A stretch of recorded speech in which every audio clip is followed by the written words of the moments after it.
Hello बच्चा लोग, कैसे हो आप सब। उम्मीद है आप लोग एकदम मस्त होगे। मैं हूं तान्या मुंजाल और आज हम करने वाले हैं बेटा माइक्रो इकोनॉमिक्स का बहुत ही इंपॉर्टेंट चैप्टर, और इस चैप्टर का नेम है बेटा कंसेप्ट ऑफ कॉस्ट। हाँ जी सुन लो जी बेटा जी, इस चैप्टर से आपके होर्स के क्वेश्चन बहुत आते हैं, तो इस चैप्टर को डीपली पढ़ना जरूरी है। बहुत अच्छे से इस चैप्टर को हम समझते हैं। तो सबसे पहले हम देखते हैं कि इस चैप्टर में हम कौन कौन से टॉपिक्स कवर करने वाले। तो देखो जी, सबसे पहले हम जो टॉपिक करेंगे वो है भाई कॉस्ट क्या होती है, different types of cost, total fix cost क्या है, total variable cost, total cost, इन सब के बारे में हम पढ़ने वाले हैं। इसके अलावा हम पढ़ेंगे एवरेज कॉस्ट क्या है, एवरेज फिक्स कॉस्ट क्या है और एवरेज वेरिएबल कॉस्ट क्या होती है। ओके जी, आगे देखते हैं हम मार्जिनल कॉस्ट के बारे में पढ़ेंगे and the relationship between AC and MC and the relationship between TC and MC. बहुत इंपॉर्टेंट चैप्टर है। चलो भी शुरू करते हैं हम इस चैप्टर से। लो जी, तो चैप्टर का नेम क्या है भाई, कंसेप्ट्स ऑफ कॉस्ट, ये हमें मैम पता ही है। आगे देखते हैं। तो सबसे पहले जो हमारी डेफिनेशन है वो है कि भाई कॉस्ट क्या है। कॉस्ट का मतलब होता है कि मान लो मेरी एक फैक्ट्री है, उस फैक्ट्री को चलाने के लिए मैं क्या क्या खर्चा कर रही हूँ। कॉस्ट का मतलब होता है बेटा खर्चा एक्सपेंडिचर।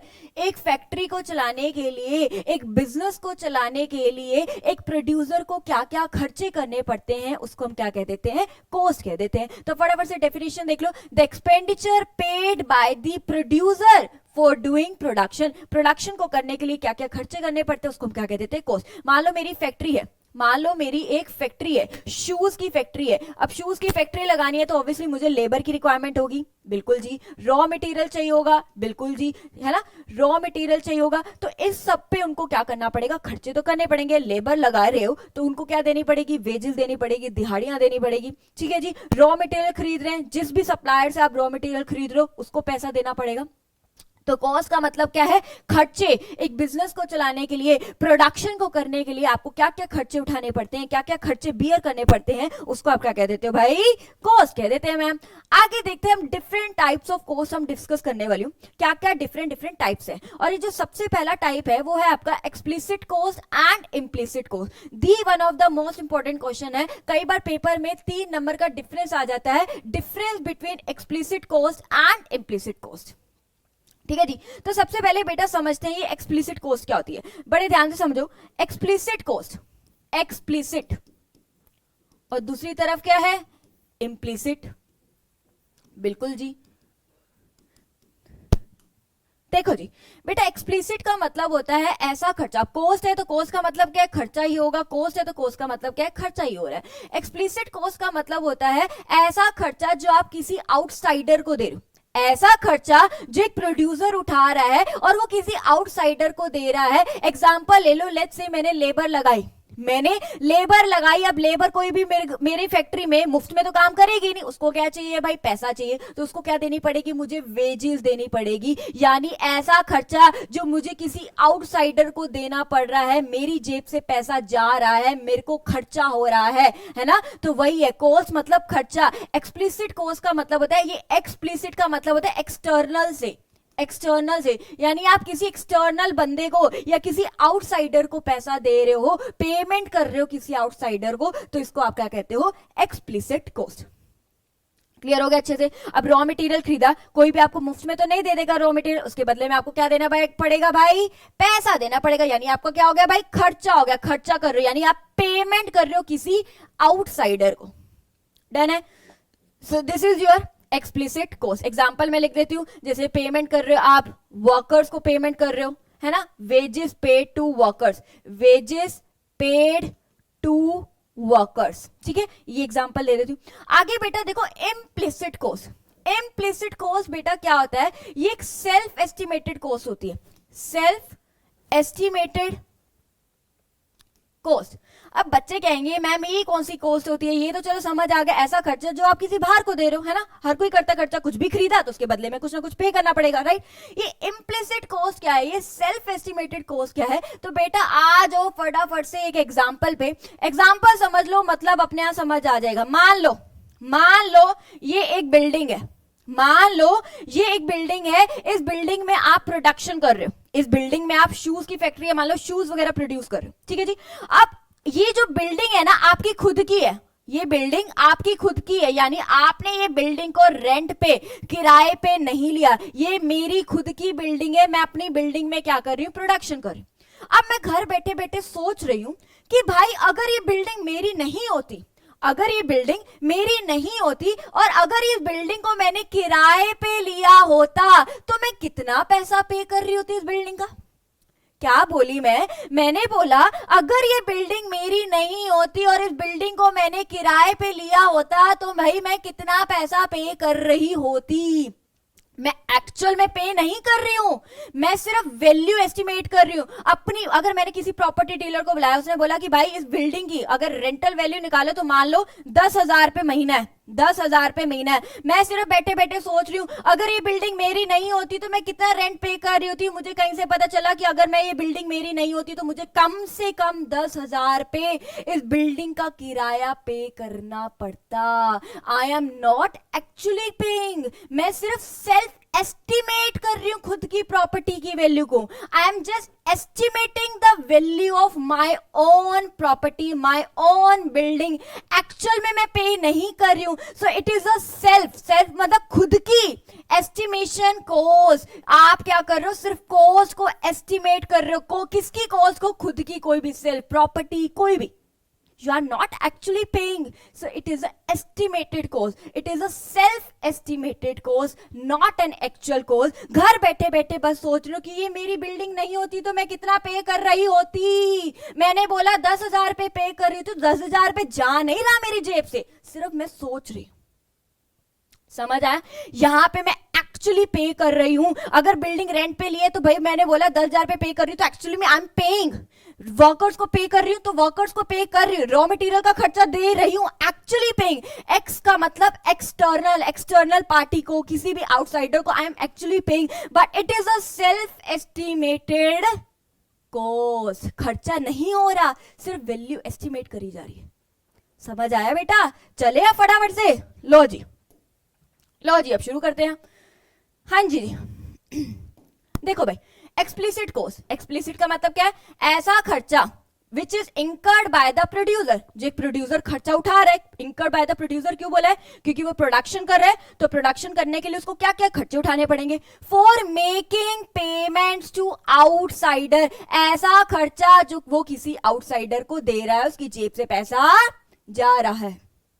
ओके जी, एग्जाम्पल, रेंट पे करा, ठीक है, वर्कर्स को सैलरी पे करी, वेजेस वगैरह पे करी, दिहाड़ियां वगैरह ले लो, है ना, एम्प्लॉयज को सैलरी वगैरह पे करी, वो यहां पे आ जाएंगे। ठीक है, यहां पे क्या है, it is a self estimated cost. Example क्या है, estimate the value of on building. क्या मतलब हुआ, खुद की बिल्डिंग की वैल्यू को एस्टिमेट कर रहे हो कि भाई अगर ये बिल्डिंग मेरी नहीं होती तो इस बिल्डिंग का कितना किराया मुझे पे करना पड़ता, वो वाली बात हो रही है। नॉट एक्चुअली पेइंग द किराया, but I am just evaluating, I am just estimating the value of my own property, my own building. Okay जी, बिल्कुल ओके जी मैम, आगे चलते हैं भाई। चलो, it is an actual cost, actual में खर्चा हो रहा है, जेब से एक्चुअल में पैसा जा रहा है। It is an estimated cost, जेब से पैसा नहीं जा रहा, just estimating the cost. Clear है? Next, it is recorded in books of account. भाई एक्चुअल का खर्चा है, अकाउंट्स में, खातों में शो करोगे ना भाई कि भाई मेरा खर्चा हो गया इतने का, तो मैं खाते में शो कर दूंगी भाई मेरा इतने का खर्चा हुआ। क्या ये एक्चुअल में खर्चा हुआ ये? अरे ये तो खर्चा ही नहीं हुआ, ये तो मैं घर बैठे बैठे बस सोच रही हूँ कि अगर मेरी खुद की बिल्डिंग ना होती तो मैं कितना पे कर रही होती। Not an actual cost. तो भाई ये क्यों बुक्स ऑफ अकाउंट्स में मैं शो करूंगी? नहीं करेंगे बेटा, ठीक है, क्योंकि एक्चुअल में तो खर्चा ही नहीं है।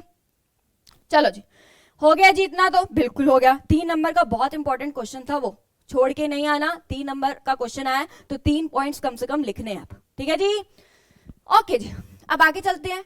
आगे है जी मैम, सोशल और इंडिविजुअल कॉस्ट क्या होता है। सोशल और इंडिविजुअल कॉस्ट 2 नंबर का क्वेश्चन आ जाता है भाई, difference between social and individual cost. Social cost या इंडिविजुअल कॉस्ट में सबसे पहले हम पढ़ते हैं इंडिविजुअल कॉस्ट क्या होता है। इंडिविजुअल का मतलब बेटा यहाँ पे प्रोड्यूसर ही है, क्योंकि एक इंडिविजुअल की बात करी गई है तो वो कौन है भाई, प्रोड्यूसर है। दिमाग में फिट कर लो, इंडिविजुअल मतलब यहाँ क्या है, प्रोड्यूसर। यानी कॉस्ट का मतलब खर्चा। एक प्रोड्यूसर प्रोडक्शन को करते वक्त कितना खर्चा उठा रहा है, दैट इज इंडिविजुअल कॉस्ट। यानी इंडिविजुअल कॉस्ट यानी ऐसा खर्चा जो प्रोडक्शन से रिलेटेड है, यानी वो पर्सन जो डायरेक्टली इन्वॉल्व है प्रोडक्शन में, है ना, मेरी खुद की फैक्ट्री है, मेरी फैक्ट्री है शूज बनाने के लिए, और शूज बनाने की फैक्ट्री में मेरे को बहुत सारे खर्चे करने पड़ेंगे भाई, वर्कर्स को दिहाड़ियां भरनी पड़ेगी, रॉ मटेरियल पे खर्चा, रेंट पे अगर बिल्डिंग लिए तो रेंट भी पे करना पड़ेगा।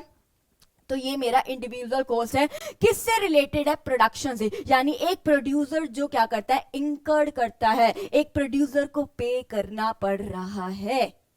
क्लियर है? तो देखिए भाई, इट रेफर्स टू कॉस्ट, भाई ऐसा खर्चा विच is incurred by the producer, क्योंकि इंडिविजुअल का मतलब ही क्या है भाई, producer, who is directly related या डायरेक्टली एंगेज्ड इन प्रोडक्शन, जो प्रोडक्शन में क्या है, एंगेज्ड है, कर रहा है, जो प्रोडक्शन कर रहा है।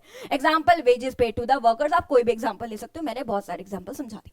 अब आगे देखते हैं भाई, सोशल कॉस्ट क्या। कॉस्ट मतलब खर्चा, सोशल का मतलब होता है बेसिकली समाज, है ना।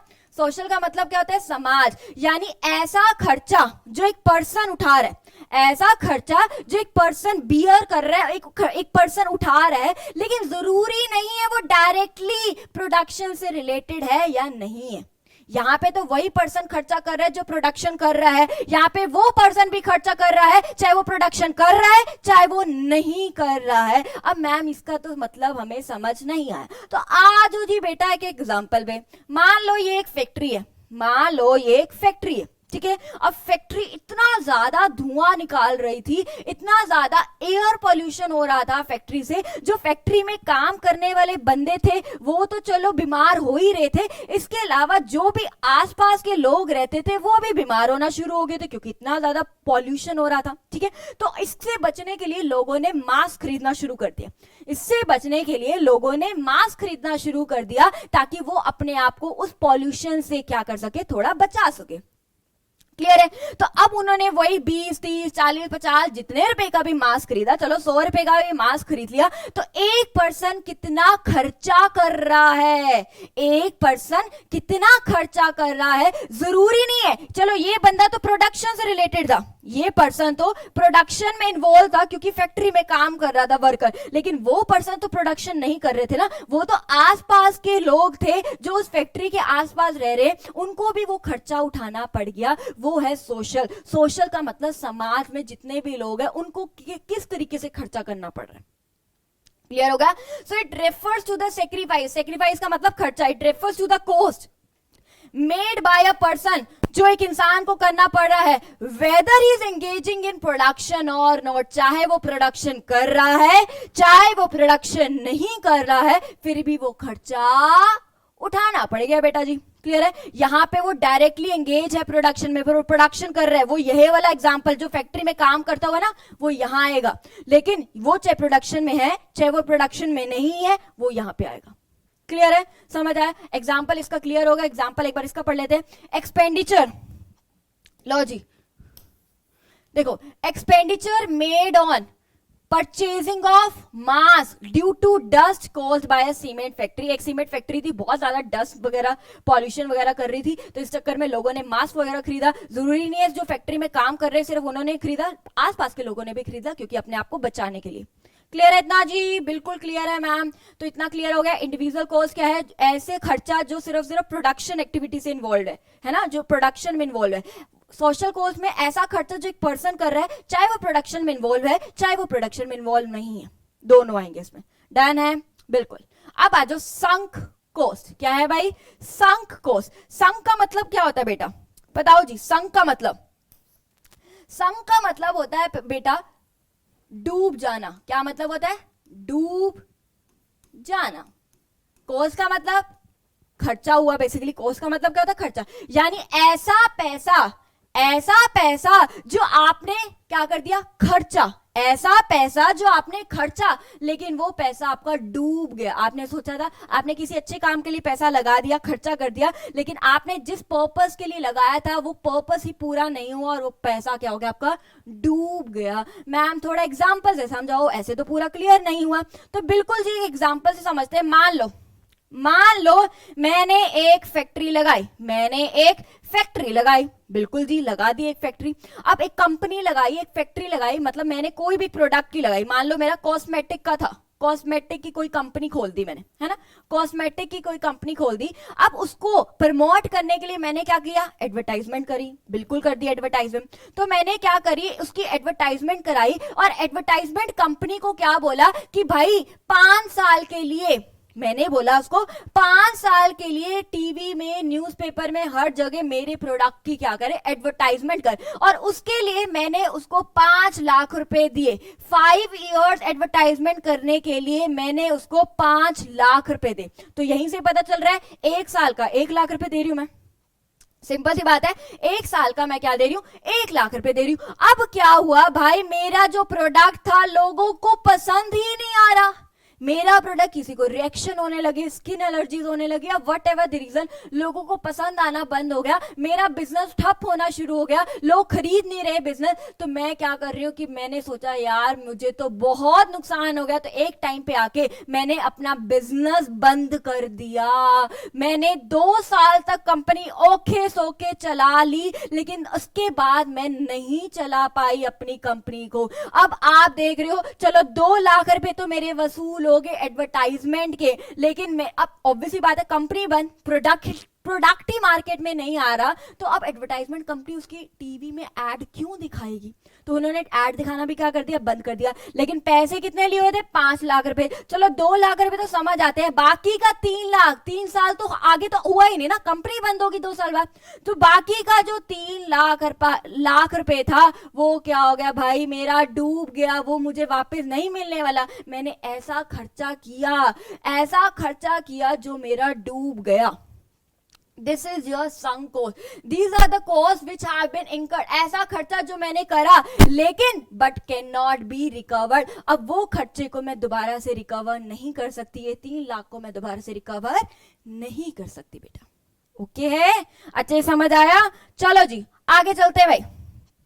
नेक्स्ट अपॉर्चुनिटी कोस्ट, ये तो भाई चैप्टर नंबर 1 वीडियो देखिए आपने, पीपीसी वाली वीडियो, प्रोडक्शन पॉसिबिलिटी कर्व वाली, ठीक है जी। उसमें मैंने आपको ये अपॉर्चुनिटी कोस्ट का कंसेप्ट बहुत अच्छे से समझाया था। फिर भी समझ लो क्या होता है अपॉर्चुनिटी कोस्ट। एक एग्जांपल से समझते हैं, फिर इसके आते हैं मीनिंग पे। लो जी, मान लो ये एक मेरा, अब प्रोड्यूसर के पॉइंट ऑफ से कर रहे तो मान लो ये लेट्स से ये मेरा एक फार्म है, ये मेरा एक खेत है। इस खेत में मैंने सोचा कि मैं क्या करूंगी, फसल उगाऊंगी, प्रोडक्शन करूंगी। मैंने 4 फसलें सोची। एक मेरे दिमाग में आई वीट, मैंने सोचा वीट उगा सकती हूँ, राइस उगा सकती हूँ, मेज उगा सकती हूँ और शुगर केन उगा सकती हूँ। ठीक है जी, उगा सकती हूँ। अब मैंने देखा कि भाई मार्केट में क्या वैल्यू है इसकी। मैंने देखा अगर वीट उगाती हूँ तो मुझे मार्केट में एक बोरी का 2000 रुपए मिलता है। मार्केट में जिसकी वैल्यू है वो क्या है, 2000 रुपए। अगर मैं राइस उगाती हूँ तो उसकी मार्केट में वैल्यू 2500 रुपए, मेज उगाती हूँ तो 1800 रुपए और शुगर केन उगाती हूँ तो 1500 रुपए। ये सिस्टम है। अब आप खुद सोचो, अब आपको क्या कर रहे हैं भाई, फसल उगानी है, तो अब आप कौन सी फसल उगाओगे जी। मैम तो बिल्कुल राइस ही उगाएंगे, क्योंकि क्या मिल रहा है भाई इसमें मैम, ज्यादा पैसा मिल रहा है, क्योंकि ज्यादा क्या है इसकी मार्केट वैल्यू है। तो भाई मैंने क्या कर दिया भाई, यहाँ पे तो मैं उगाऊंगी राइस, है ना, ये तो भाई क्या उगाऊंगी, राइस। यानी इस अपॉर्चुनिटी का तो भाई मैं क्या करने वाली हूँ, फायदा उठाने वाली हूँ, बेनिफिट उठाने वाली हूँ। लेकिन अब ध्यान से सुनो, अब इस अपॉर्चुनिटी का फायदा उठाने के लिए इसके अलावा कौन सी अनदर बेस्ट अपॉर्चुनिटी है, ये तो बिल्कुल नहीं है मैम। 2500 के बाद तो 2000 ही आता है, तो इससे अनदर बेस्ट अपॉर्चुनिटी है मैम वीट की। तो ये है मेरा अपॉर्चुनिटी कोस्ट। अपॉर्चुनिटी कोस्ट का मतलब क्या होता है बेटा, कि एक अपॉर्चुनिटी का फायदा उठाने के लिए जब प्रोड्यूसर को अनदर बेस्ट अपॉर्चुनिटी को सेक्रीफाइस करना पड़ रहा है, वो किसको सेक्रीफाइस कर रहा है, 2000 वाली वीट को सेक्रीफाइस कर रहा है। So this is your opportunity cost. Clear हो गया, इसका तो फायदा उठा रही हूं, इसकी तो अपॉर्चुनिटी फायदा उठा रही हूं, लेकिन ये मेरे लिए क्या बन गई भाई, अपॉर्चुनिटी कॉस्ट। ये तो नहीं आएगी क्योंकि इसमें सबसे कम मार्केट वैल्यू मिल रही है मुझे। डन है, बिल्कुल जी डन है। अब आ जाओ फटाफट से डेफिनेशन पे। तो देखो भाई डेफिनेशन क्या कहती है, लो जी, to get the benefit of one opportunity, एक अपॉर्चुनिटी का फायदा उठा रही, कौन सी अपॉर्चुनिटी, राइस का फायदा उठा रही हूं.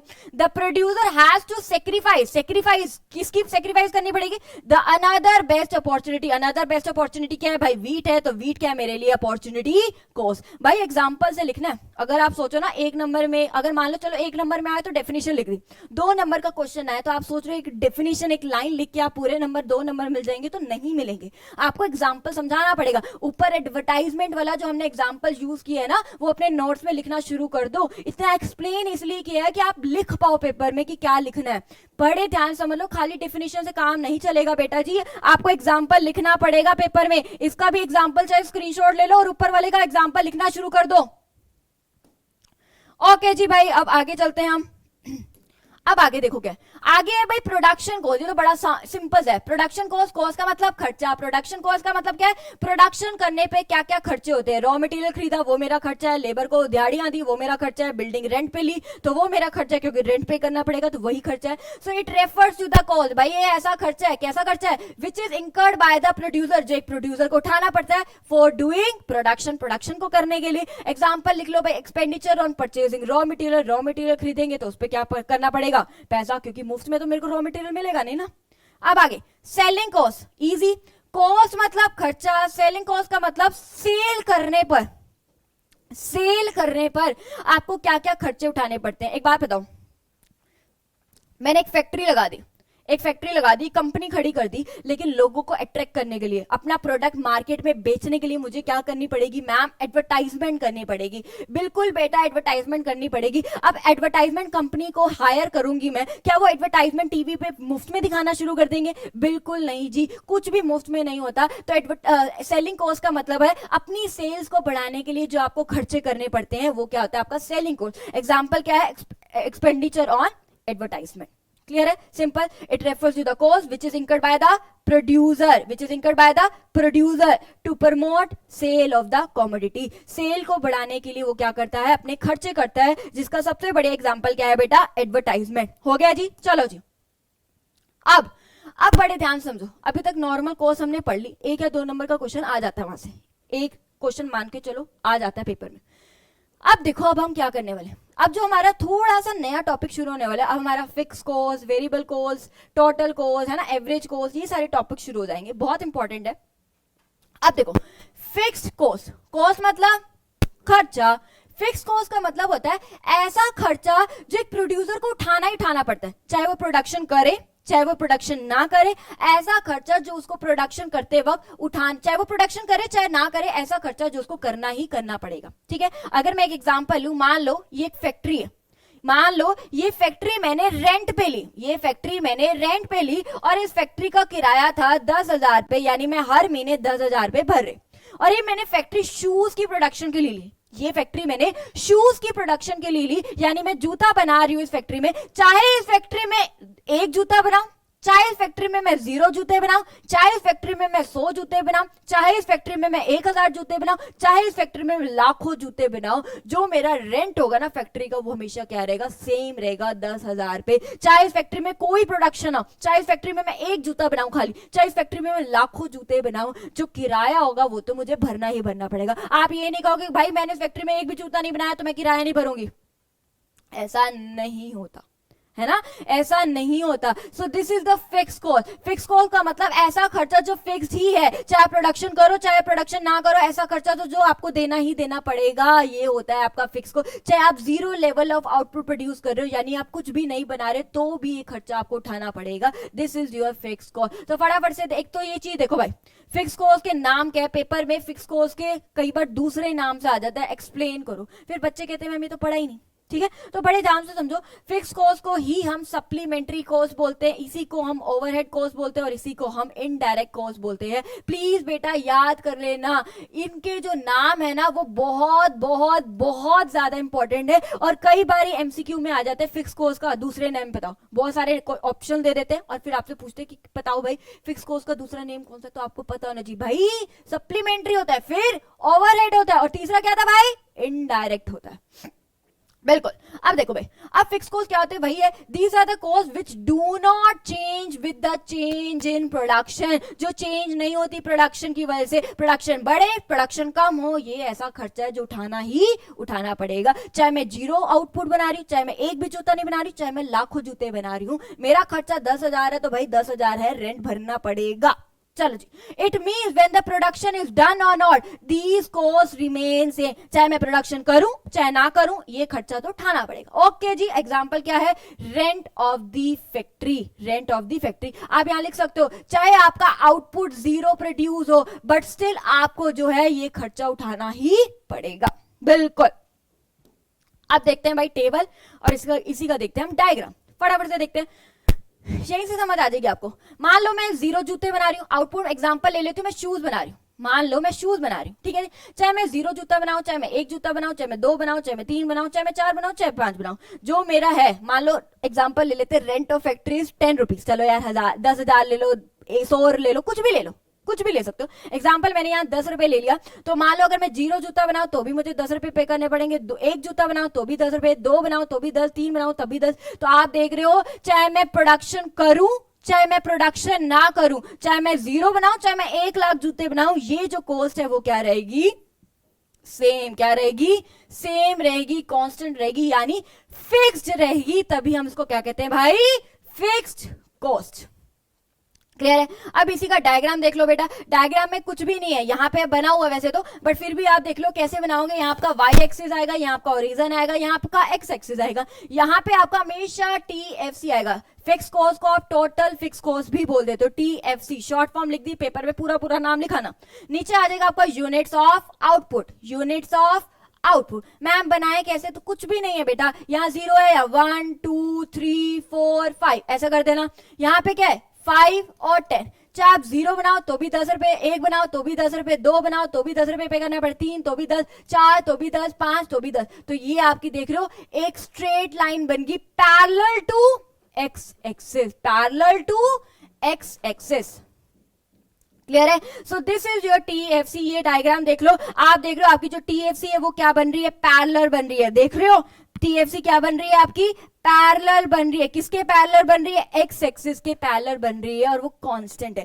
क्यों क्यों पैरेलल बन रही है, क्वेश्चन आ जाता है कई बार होर्ड्स में, why TFC is always parallel to X axis. तो आप ये लिखोगे क्योंकि जो आपका TFC है वो हमेशा कांस्टेंट रहता है eight different levels of output. इसी की वजह से आपका जो TFC है वो क्या होता है, एक स्ट्रेट लाइन होता है और पैरेलल होता है टू एक्स एक्सिस। क्लियर है बेटा, अच्छे से। चलो जी आगे चलते हैं।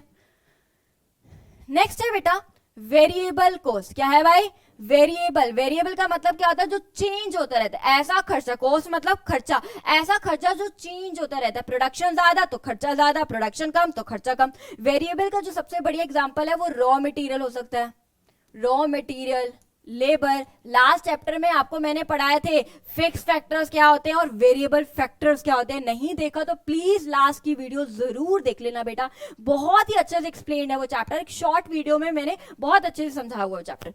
रॉ मटेरियल क्या होता है और लेबर, ये जो है आपके वो क्या है, वेरिएबल फैक्टर्स। अब ऑब्वियस ही बात है, प्रोडक्शन ज्यादा करनी है तो रॉ मटेरियल ज्यादा चाहिए होगा, रॉ मटेरियल ज्यादा चाहिए होगा तो वेरिएबल कॉस्ट भी क्या होगी, ज्यादा।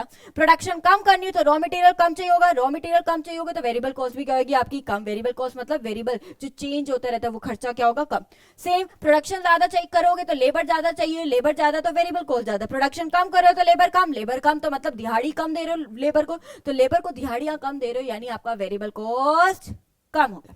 सिंपल है। वेरिएबल कॉस्ट मतलब ऐसा खर्चा जो आपकी प्रोडक्शन पे डिपेंड करता है। प्रोडक्शन ज्यादा तो खर्चा ज्यादा, प्रोडक्शन कम तो खर्चा कम। अगर आप प्रोडक्शन नहीं कर रहे, 0 लेवल ऑफ आउटपुट बना रहे हो, कुछ भी खर्चा नहीं कर रहे, कुछ भी प्रोडक्शन नहीं कर रहे, तो आपको ना ही रॉ मटेरियल की जरूरत है ना ही लेबर की जरूरत है, तो आपका खर्चा भी क्या होगा, 0 होगा, वेरिएबल कॉस्ट भी क्या होगी, 0 होगी। याद रख लेना। लेकिन फिक्स कॉस्ट के केस में ऐसा नहीं हो रहा था।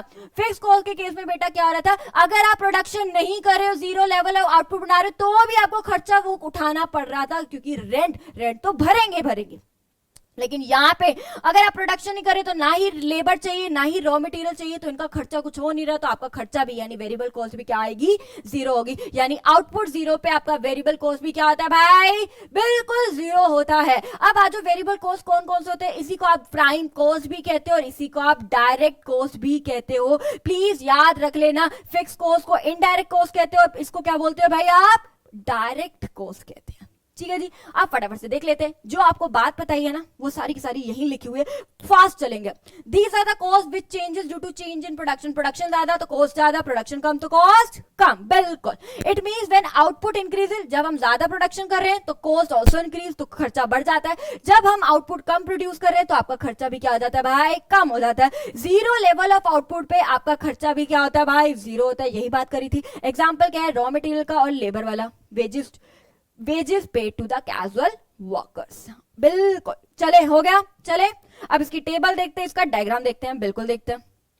अगर आप देख पा रहे हो बेटा, अगर आप देख पा रहे हो इस टेबल में, आप देख रहे हो आपका आउटपुट बढ़ रहा है, 0 से 1, 1 से 2, 2 से 3, आप देख रहे हो आप ज्यादा प्रोडक्शन कर रहे हो। जैसे जैसे आप ज्यादा प्रोडक्शन कर रहे हो, अब दिमाग में आ जाना चाहिए वेरिएबल कॉस्ट, भाई प्रोडक्शन ज्यादा कर रहे हैं मतलब लेबर ज्यादा चाहिए, रॉ मटेरियल ज्यादा चाहिए, यानी मेरा वेरिएबल कॉस्ट क्या होगा भाई, बढ़ेगा, बिल्कुल बढ़ेगा। तो आप देख रहे हो आपका वेरिएबल कॉस्ट भी क्या रहा है भाई, बढ़ रहा है। 10 से 18, 18 से 24, 24 से 28, 28 से 32, आप देख रहे हो धीरे धीरे आपका क्या है, वेरिएबल कॉस्ट बढ़ रहा है। इतना क्लियर है? यहां तक एक पॉइंट क्लियर हो गया। धीरे धीरे चलते हैं, एक पॉइंट क्लियर कि जैसे जैसे प्रोडक्शन ज्यादा करोगे तो आपका खर्चा भी क्या होगा, ज्यादा। अब आपने एक चीज देखी होगी, जीरो लेवल ऑफ प्रोडक्शन पे जो आपका वेरिएबल कॉस्ट है वो जीरो है। यानी जब आप कुछ भी प्रोड्यूस नहीं कर रहे हो तो आपको ना ही लेबर की रिक्वायरमेंट होगी, ना ही आपको रॉ मटेरियल खरीदने की जरूरत है, तो आपका कोई खर्चा ही नहीं हो रहा है ना, कोई खर्चा नहीं हो रहा, तो वेरिएबल कॉस्ट भी क्या आएगी भाई, बिल्कुल जीरो होगी। यही बात हो रही है यहाँ पे।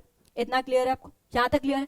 अब एक चीज देखो, अब बड़े ध्यान समझना, ट्विस्ट है ना, यहां पे आता है टर्न एंड ट्विस्ट वाला पॉइंट है ना, बहुत क्वेश्चन आ जाते हैं फिर हॉट्स के।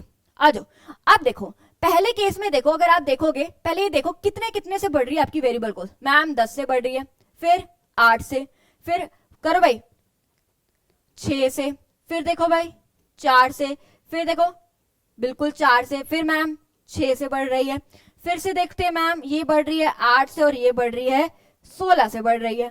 देख रहे हो आप, ये जरूर देख रहे हो कि भाई जैसे जैसे मेरी प्रोडक्शन बढ़ रही है, मेरी क्या हो रही है, टीवीसी बढ़ रही है, खर्चा बढ़ रहा है। अब आप ये चीज देखो भाई, सबसे जरूरी चीज जो यहां से होट के क्वेश्चन आ जाते हैं, लेकिन आप देख रहे हो पहले मेरा जो टीवीसी है वो डिक्रीजिंग रेट से बढ़ा, पहले मेरा टीवीसी जो है वो डिक्रीजिंग रेट से बढ़ा, बढ़ रहा है लेकिन पहले 10 से बढ़ा, फिर 8 से, फिर 6 से, फिर 4 से, फिर एक टाइम पे आके वो कांस्टेंट हो गया। देख रहे हो पहले मेरा जो टीवीसी है, टीवीसी जो है वो इंक्रीज तो हुआ, इंक्रीज हुआ, लो जी, TVC increase at diminishing rate, at diminishing rate. देख रहे हो पहले जो मेरा टीवीसी है वो कम रेट से बढ़ रहा है, डिमिनिशिंग रेट से बढ़ रहा है, लेकिन उसके बाद जो मेरा टीवीसी है वो क्या बढ़ने लग गया, इंक्रीजिंग रेट से बढ़ने लग गया। क्या हो गया भाई, इंक्रीजिंग रेट से बढ़ने लग गया, 6 से, फिर 8 से, फिर 16 से। देख रहे हो इंक्रीजिंग रेट से बढ़ने लग गया का मतलब क्या होता है बेटा, अरे अरे कोई नहीं, दोबारा लिख देंगे यहाँ पे, यहाँ क्या था 8 से और यहाँ क्या था 16 से। क्लियर है, कोई इशू नहीं, ठीक है। तो यहां देख रहे हो आपका जो टीवीसी है वो किससे बढ़ने लग गया, TVC increases at increasing rate, at increasing rate. दो केसेस आए, दो केसेस आए हैं।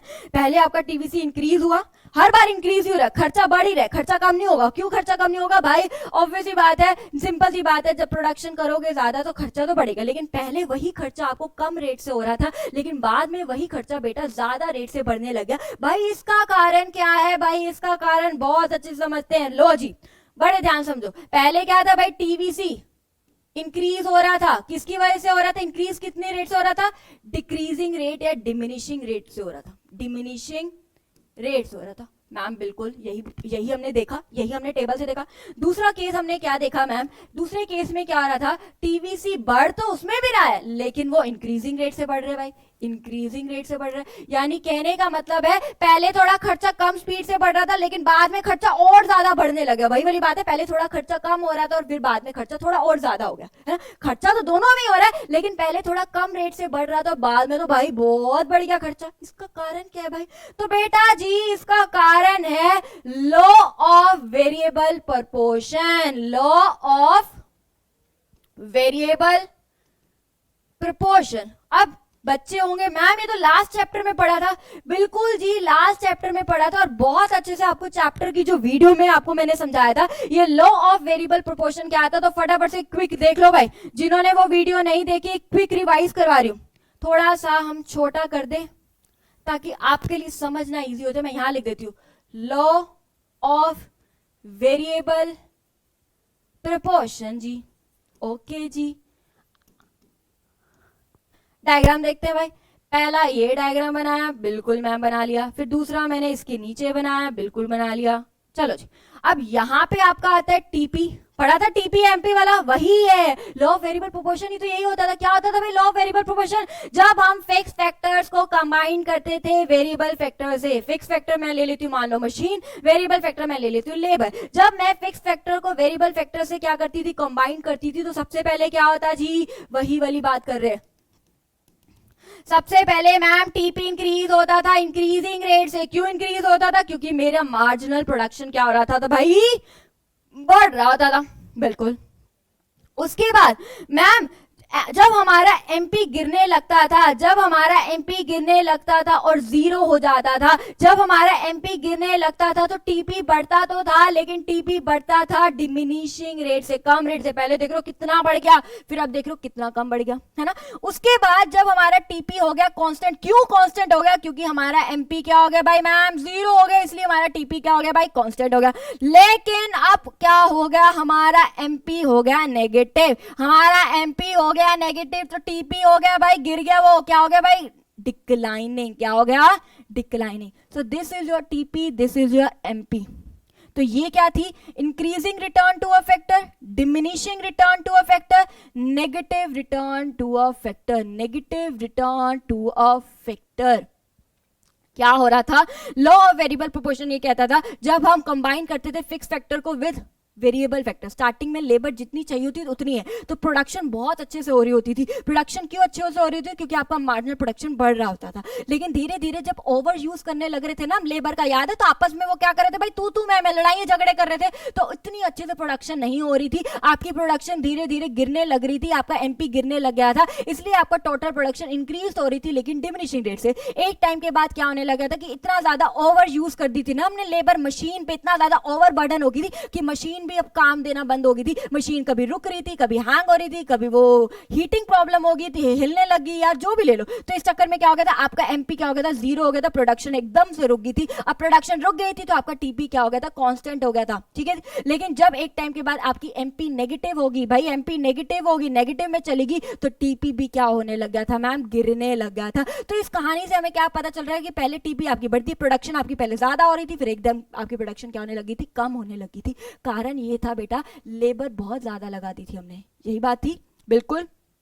चलो जी, अब ये देखो बेटा, अब यहां पे देख रहे हैं, अब खर्चा पहले कम रेट से हो रहा है, खर्चा पहले बढ़ तो रहा है लेकिन कम रेट से हो रहा है। क्यों कम रेट से हो रहा है, क्योंकि भाई पहले हमारी टोटल प्रोडक्शन ज्यादा रेट से बढ़ रही थी, क्योंकि हमारा एमपी बढ़ रहा था। जब प्रोडक्शन ज्यादा हो रही थी तो वही खर्चा हमें क्या लग रहा था, कम लग रहा था, क्योंकि मैं प्रोडक्शन ज्यादा कर रही हूं। लेकिन बाद में मेरी प्रोडक्शन बहुत कम रेट से बढ़ रही थी और एक टाइम के बाद गिरने लगी थी। क्यों, क्योंकि मेरा एमपी भी गिरने लग गया था। तो अब मेरी प्रोडक्शन पहले से कम हो गई थी, इसलिए वही खर्चा अब मुझे क्या लगने लग गया था बेटा, ज्यादा लगने लग गया था। इसलिए मेरा टीवीसी इंक्रीज हो रहा था इंक्रीजिंग रेट से। ये है टॉपिक आपका, क्लियर हुआ। अभी हम डायग्राम भी समझेंगे ना, यही पॉइंट पे दोबारा आएंगे, आपको और अच्छे से क्लियर हो जाएगा। क्लियर है इतना? चलो जी, अब देखो भाई, टेबल क्लियर होगी। पहले हमने बात करी कि टीवीसी हमारा बढ़ रहा है डिक्रीजिंग रेट से या डिमिनिशिंग रेट से, फिर हमारा टीवीसी बढ़ने लग गया इंक्रीजिंग रेट से। इसका कारण क्या है? Law of variable proportion. ये लॉ क्या कहता है फटाफट से बताओगे भाई? ये लॉ ये कहता है कि जब मैं फिक्स फैक्टर्स को कंबाइन करता हूं भाई वेरिएबल फैक्टर से, तो स्टार्टिंग में मेरी टीपी क्या हो रही थी? बढ़ रही थी इंक्रीजिंग रेट से। क्यों बढ़ रही थी? क्योंकि मेरा एमपी बढ़ रहा था। और अब सोचो भाई प्रोडक्शन बढ़ रही है तो मेरा खर्चा वही मुझे कम लगने लग गया, इसलिए मेरे को वो खर्चा कम लगने लग गया, तो मेरी टीवीसी तो बढ़ रही है लेकिन डिक्रीजिंग रेट डिमिनिशिंग रेट से। बाद में क्या होता है मैम? बाद में टीपी बढ़ती तो है, बाद में टीपी बढ़ती तो है, लेकिन ऑब्वियसली बात है डिमिनिशिंग रेट से बढ़ के और फिर वो क्या हो रही थी भाई? डिक्लाइन हो रही थी। क्यों? क्योंकि मेरी एमपी जीरो होके फिर नेगेटिव हो रही थी, कम हो रही थी, गिर रही थी मेरी एमपी। यानी मेरी प्रोडक्शन पहले से क्या हो रही थी मैम? कम हो रही थी। मेरी प्रोडक्शन कम हो रही थी। अब प्रोडक्शन कम है तो मेरे को वही खर्चा क्या लगने लग गया था मैम? ज्यादा लगने लग गया था, ज्यादा लगने लग गया था, इसलिए मेरी टीवीसी बढ़ने लग गई थी, इंक्रीज हो रही थी इंक्रीजिंग रेट से, मुझे मेरा वही खर्चा ज्यादा लगने लग गया था। क्लियर है? अब मैम इसका डायग्राम बताइए। बिल्कुल जी, तो अब डायग्राम देखते हैं बेटा। बिल्कुल देखो, अब ये है आपका डायग्राम। यहां आएगी आपकी टीवीसी, पूरा पूरा लिख लेना भाई। TVC total variable cost, Y axis origin, X axis units of output. बिल्कुल जी, यूनिट्स ऑफ आउटपुट। अब देखो भाई डायग्राम देखते हैं भाई।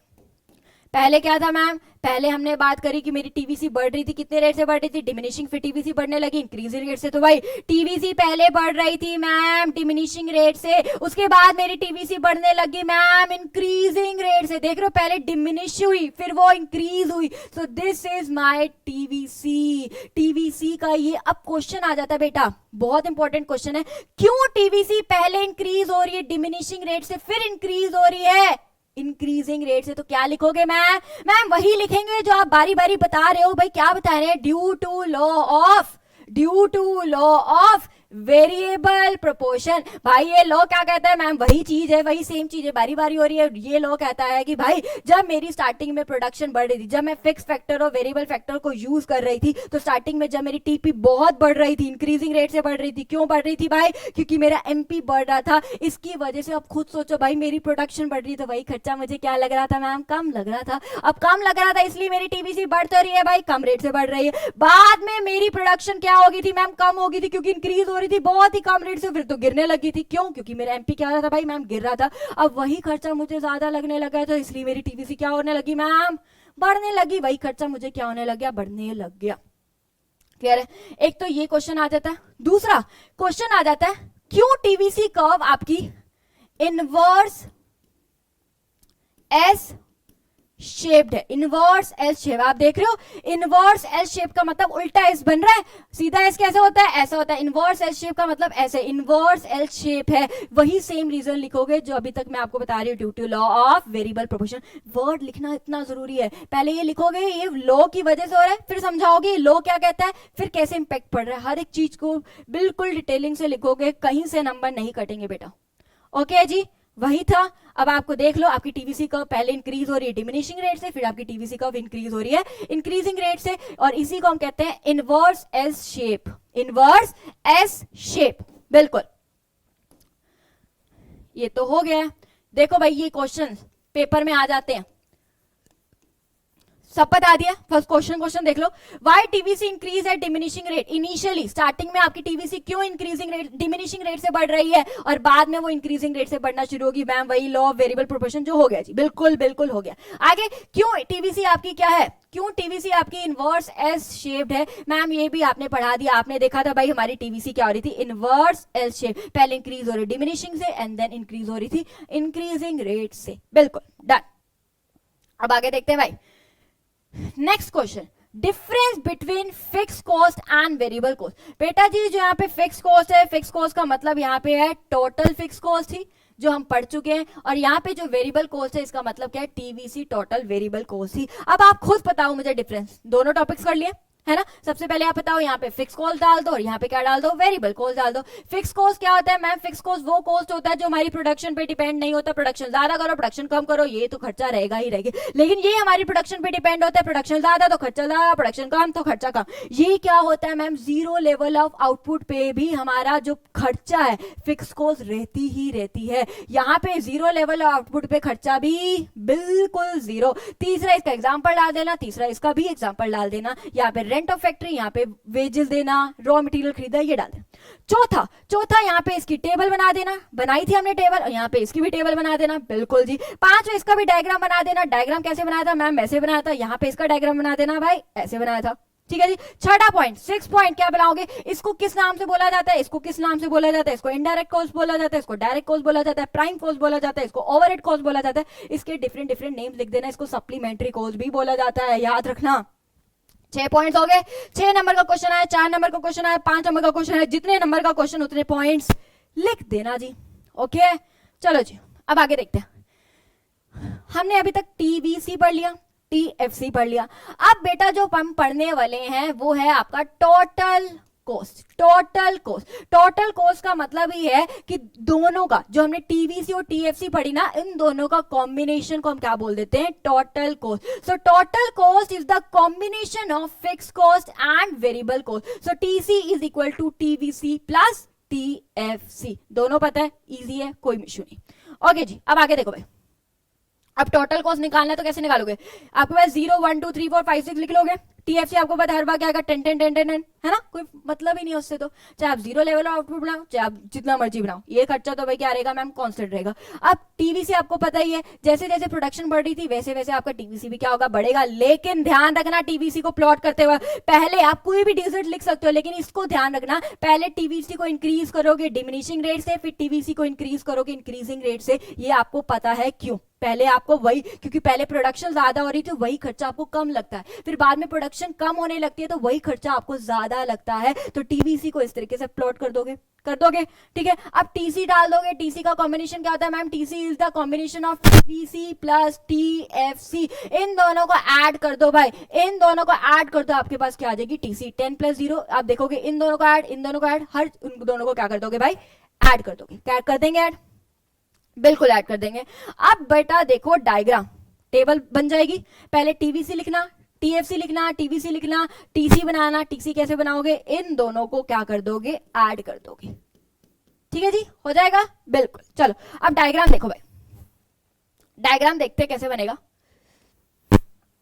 देखो अब इसमें हम टीसी बनाने वाले हैं, टीसी बनाने वाले हैं, और टीसी के लिए हमें क्या चाहिए? टीवीसी भी चाहिए और टीएफसी भी चाहिए। तो कोई इश्यू नहीं है बेटा, बनाते हैं हम डायग्राम। लो जी, यहां हम क्या लिखने वाले हैं? टीवीसी स्लैश, अरे बाप रे, यहां हम क्या लिखने वाले हैं? TVC slash TFC slash TC. y axis origin, x axis units of output, units of output. तो तीनों चीजें ड्रॉ कर लो। हमें पता है भाई मैम टीएफसी तो हमारा ऐसा होता है, अरे बाप रे, हमें पता है मैम हमारा टीएफसी तो ऐसे होता है। क्या रहता है भाई? वो बिल्कुल कांस्टेंट रहता है। एंड पैरेलल किसके रहता है भाई? एक्स एक्सिस के रहता है। ये हमें पता है, ये हमें पता है। क्यों रहता है वो पैरेलल टू एक्स एक्सिस? क्योंकि इसका रीजन यही लिखोगे, because TFC remain constant at different levels of output. चाहे 0 बनाए, 1 बनाए, 2 बनाए, 3 बनाए, 4 बनाए, 10 10 10 10, यानी डिफरेंट लेवल्स ऑफ आउटपुट पे आपका टीवीसी क्या है भाई? कांस्टेंट है, बिल्कुल। अब टीवीसी देख लेते हैं। टीवीसी मैम हमेशा 0 से शुरू होता है। आपने देखा टीएफसी कभी ओरिजिन से शुरू नहीं हुआ। क्यों ओरिजिन से शुरू नहीं हुआ? क्योंकि 0 लेवल ऑफ आउटपुट पे भी आपका टीएफसी 0 नहीं होता। चाहे आप कुछ नहीं बना रहे हो, आपका वो खर्चा तो होगा ही होगा, इसलिए वो कभी भी ओरिजिन से शुरू नहीं होता। लेकिन टीवीसी जरूर ओरिजिन से शुरू होता है। क्यों टीवीसी ओरिजिन से शुरू होते हैं बेटा? क्योंकि जब आप कुछ नहीं बना रहे तो लेबर का खर्चा कुछ नहीं, रॉ मटेरियल का खर्चा कुछ नहीं, यानी टीवीसी भी 0। तो ऑब्वियसली टीवीसी बनाएंगे। पहले वो इंक्रीज होती है आपकी डिमिनिशिंग रेट से, फिर मैम वो इंक्रीज होती है इंक्रीजिंग रेट से। ये क्या है मेरी? टीवीसी, बिल्कुल मैम, ये बन गई टीवीसी। अब हमें पता है भाई ma'am TC is the combination of TVC plus TFC. अगर मैं लेके चलूं टीवीसी मान लो मेरा 0, टीएफसी मेरा मान लो 10, तो मेरा टीसी कितना आ गया मैम 10 आ गया। तो आपने देखा है टीसी जो शुरुआत होगी, टीसी की शुरुआत 10 है, वो टोटल फिक्स कॉस्ट के इक्वल होगी, यानी आपका टीसी कभी भी जीरो नहीं हो सकता। क्यों नहीं हो सकता टीसी जीरो? क्योंकि TC is the combination of TVC and TFC. TVC zero हो सकता है, टीएफसी जीरो नहीं हो सकता। जब टीएफसी जीरो नहीं हो सकता तो टीसी कैसे जीरो हो सकता है मैम? क्योंकि इन दोनों का कॉम्बिनेशन ही तो है, तो इसलिए टीसी कभी भी जीरो नहीं हो सकता। तो यहीं से हम शुरू करते हैं जहां से टीएफसी है, क्योंकि यहाँ पे टीएफसी मान लो 10 है, तो आपका टीसी भी क्या है भाई? बिल्कुल 10 है। यहीं से देख लेते हैं, जब आपका टीएफसी 10 था, टीवीसी 0 है, तो आपका टीसी भी 10 है, वो कभी भी 0 नहीं होता, इसलिए टीसी आपका कभी भी ओरिजिन से शुरू नहीं होता। ठीक है जी, अब यहां से शुरू कर देंगे, बिल्कुल। और हमेशा याद रखना बेटा, जो आपका टीसी है ना, वो हमेशा पैरेलल बनेगा टीवीसी के। आपका टीसी हमेशा पैरेलल में बनेगा टीवीसी के। बना के देखते हैं भाई।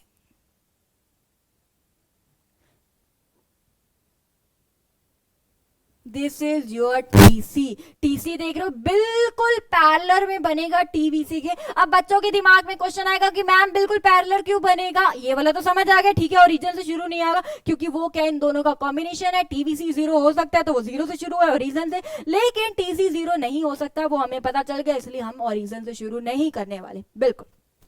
अब आप देखो क्यों ये पैरेलल से बनेगा, क्योंकि बेटा टीसी क्या है? कॉम्बिनेशन है टीवीसी प्लस टीएफसी, और टीएफसी आपका हमेशा कांस्टेंट रहता है, तो टीसी का जो इंपैक्ट है वो टीवीसी पे आता है, इसलिए आपका जो टीसी है वो हमेशा पैरेलल बनेगा। याद रख लेना, हमेशा हमेशा पैरेलल बनेगा टीवीसी के, हमेशा बिल्कुल पैरेलल बनाना।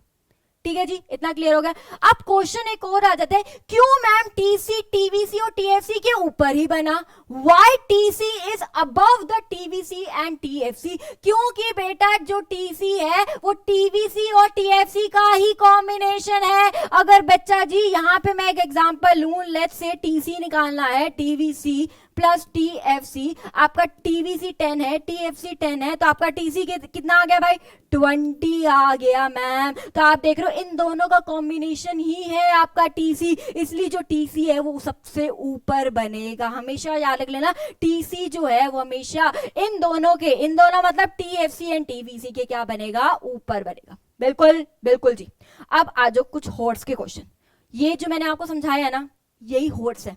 देख रहे हो, हर एक चीज को लॉजिकली मैं आपको बता रही हूं। क्यों टीएफसी 0 पे नहीं है, क्यों टीवीसी 0 से शुरू है, क्यों टीसी 0 से शुरू नहीं है, ओरिजिन से शुरू नहीं है, यही चीजें हम पढ़ रहे हैं। और इसी के क्वेश्चन हॉर्स आ जाते हैं। क्यों टीसी सबसे ऊपर है टीवीसी और टीएफसी के? Because it is a combination of TVC and TFC, इसलिए वो हमेशा क्या रहता है भाई? ऊपर रहता है।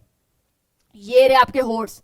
ऐसे हॉर्स आते हैं, 2-2, 3-3 नंबर के हॉर्स आ जाते हैं, फिर बच्चे कंफ्यूज हो जाते हैं। डायग्राम तो रट जाते हैं, डायग्राम याद करने में उसको मुश्किल नहीं आती, बट क्या कारण है ओरिजिन से शुरू होने का, क्या कारण नहीं है? हर एक चीज का बेटा कोई ना कोई रीजन है। क्यों वो सबसे ऊपर बना है, क्यों वो सबसे नीचे बना है, यही क्वेश्चन आपके आते हैं पेपर में। ठीक है जी, सीधे सीधे क्वेश्चन नहीं देते, वो घुमा फिर आगे टेढ़े मेढ़े दे देते हैं, फिर क्वेश्चन में बच्चे कंफ्यूज हो जाते हैं।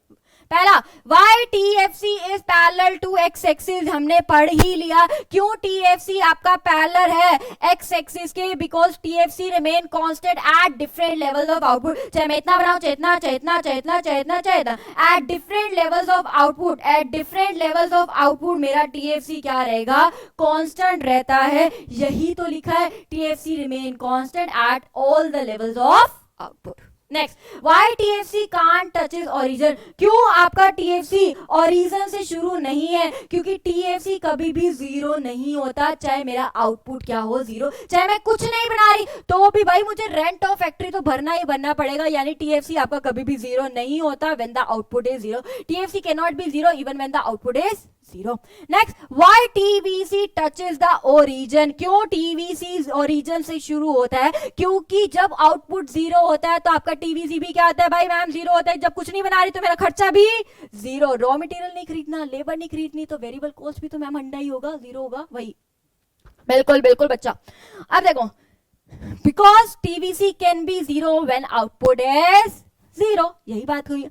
Next, why TC does not touches the origin, क्यों टीसी आपका ओरिजिन से शुरू नहीं हो रहा, टीवीसी हो रहा है लेकिन टीसी नहीं हो रहा, because TC is the combination of TVC and TFC, लेकिन टीएफसी तो जीरो नहीं होता ma'am, TVC can be zero, TFC can not be zero. जब टीएफसी जीरो नहीं है तो टीसी कैसे हो सकता है भाई जीरो, तो टीसी भी जीरो नहीं हो सकता।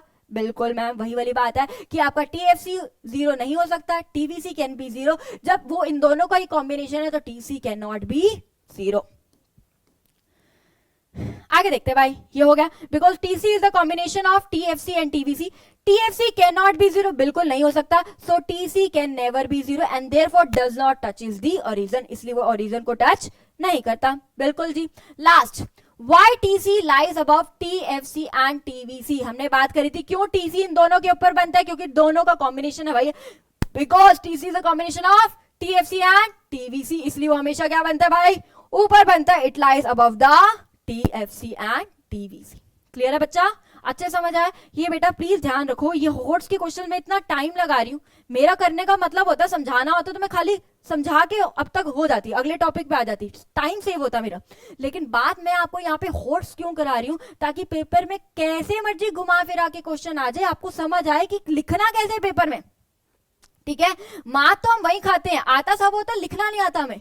आगे भाई एवरेज कॉस्ट क्या होता है बेटा, एवरेज का मतलब ध्यान समझो, ये एवरेज कॉस्ट, कॉस्ट का मतलब खर्चा, एवरेज का मतलब होता है एक यूनिट ऑफ आउटपुट को बनाने में, अगर मैं मान लो, मैं एग्जांपल लूं, मेरी जूता बनाने की फैक्ट्री है, शूज बनाने की फैक्ट्री है, एक जूता बनाने पे मैं कितना खर्चा कर रही हूं, वो होता है मेरा एवरेज कॉस्ट। एवरेज का मतलब होता है पर यूनिट ऑफ आउटपुट की बात करें, पर का मतलब एक यूनिट ऑफ आउटपुट को प्रोड्यूस करने पर मेरा कितना खर्चा हो रहा है, पर यूनिट ऑफ आउटपुट, उसको हम क्या कहते हैं, cost per unit of output is known as average cost. Average cost का मतलब खर्चा, किस पे खर्चा, एक यूनिट ऑफ आउटपुट को बनाने के लिए, यानी अगर मैं जूता ले रही हूं, एग्जांपल ले रही हूं, तो एक जूता बनाने पर मेरा कितना खर्चा हो रहा है, वो मेरे लिए क्या है बेटा, एवरेज कॉस्ट है। फॉर्मूला क्या हो गया, फॉर्मूला हो गया भाई टोटल कॉस्ट बाय में क्वांटिटी, यानी एक जूता निकालना है तो उस पर हम निकाल देंगे AC equal to TC by में Q। अगर आसान करना है ना, भूल जाते फॉर्मूला, यही क्यों हुआ, तो आप खुद सोचो, जब स्कूल में एवरेज मार्क्स निकालते तो क्या करते हो आप, टोटल मार्क्स डिवाइडेड बाय में नंबर ऑफ स्टूडेंट्स करते हो कि एक बच्चे के कितने मार्क्स है, वैसे ही टोटल खर्चा डिवाइडेड बाय में आउटपुट कर दोगे तो वो आ जाएगा आपका कि एक जूता बनाने का कितना खर्चा है। एवरेज का मतलब दिमाग में घुसा लो, एवरेज का मतलब है एक जूता, एक यूनिट की बात हो रही है, पर यूनिट ऑफ आउटपुट की बात कर रहे हैं हम यहाँ पे, पर यूनिट ऑफ आउटपुट पे कितना खर्चा हो रहा है। क्लियर है इतना, लो जी नेक्स्ट फटाफट से देख लेते हैं, कोई इशू नहीं है। तो हमने क्या पढ़ लिया, एसी का फॉर्मूला, मैम एसी का फॉर्मूला पढ़ लिया टीसी बाय में क्यू। तो सबसे पहले तो हमें टीसी चाहिए होगा और क्यू चाहिए होगा, तो ही हम क्या निकाल पाएंगे, एसी। अब मैम ये टीसी सीधा कैसे निकाले, तो कोई इशू नहीं है बेटा, यहाँ पे आप अलग सा कॉलम बना सकते हो, आउटपुट बनाना, यहाँ पे टीएफसी बना लेना, यहाँ पे टीवीसी बना लेना। ठीक है जी, टीएफसी क्या था मैम आपका 10 10 10 10 10 10, बिल्कुल जी। अब आपका टीवीसी क्या था मैम, 0 10 18 24 28 32 38, है ना। पहले क्या किया था, इंक्रीज डिमिनिशिंग रेट से टीवीसी को बढ़ाया था, फिर इंक्रीजिंग रेट से बढ़ाया था। ये इस चीज को याद रखना, 7 8 तक भी कर सकते हो। अब टीसी लिखना है, टीसी का मतलब क्या है, TC is the combination of TVC plus TFC. इन दोनों को ऐड किया, इन दोनों को, इन दोनों को, इन दोनों को, इन दोनों को, सबको ऐड किया, आगे आपके पास टीसी आ गया।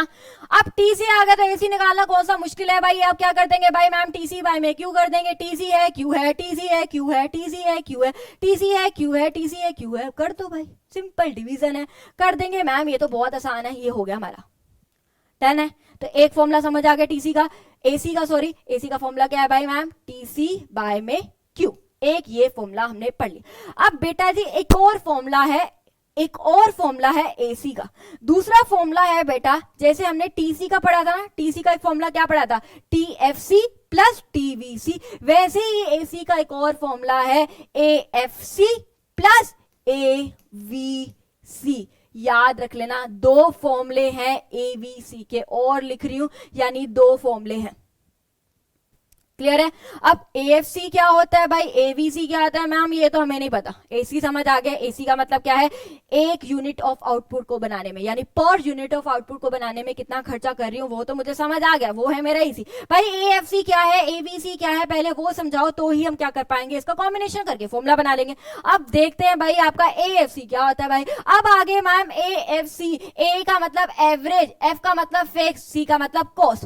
एवरेज फिक्स कॉस्ट, एवरेज का मतलब ही क्या होता है मैम, पर unit of output. Fix cost का मतलब क्या है, फिक्स खर्चा कितना कर रहे हो। तो इसका मतलब ही क्या बन गया कि आप, अगर मैं एग्जांपल लूं, शूज की फैक्ट्री है तो एक जूता बनाने पर मैं कितना फिक्स कॉस्ट कर रही हूं, तो वो क्या बन गया मेरे लिए, एवरेज फिक्स्ड कॉस्ट। यानी fix cost per unit of output, ये क्या है मेरे लिए, एवरेज फिक्स्ड कॉस्ट। फॉर्मूला क्या बन गया एवरेज फिक्स कॉस्ट का, TFC बाय में Q, total fix cost divide by में Q कर दोगे तो क्या देगा भाई, एक जूता बनाने पर मैं कितना फिक्स कॉस्ट कर रही हूँ, कितना फिक्स खर्चा एक्सपेंड कर रही हूँ। ठीक है, समझ गए हो।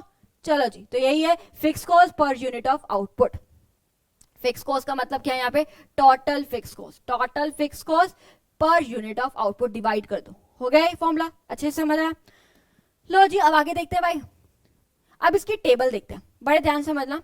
यहां से भी क्या बनते हैं आपके, हॉट्स बनते हैं, है ना। अब हॉट्स को समझना है तो सबसे पहले हमें टेबल समझनी पड़ेगी और फिर क्या समझना पड़ेगा, डायग्राम समझना पड़ेगा। फास्ट चलते हैं भाई, ये हमें पता है आउटपुट 1 2 3 4 5 6 7 8 बढ़ा देंगे, हाँ।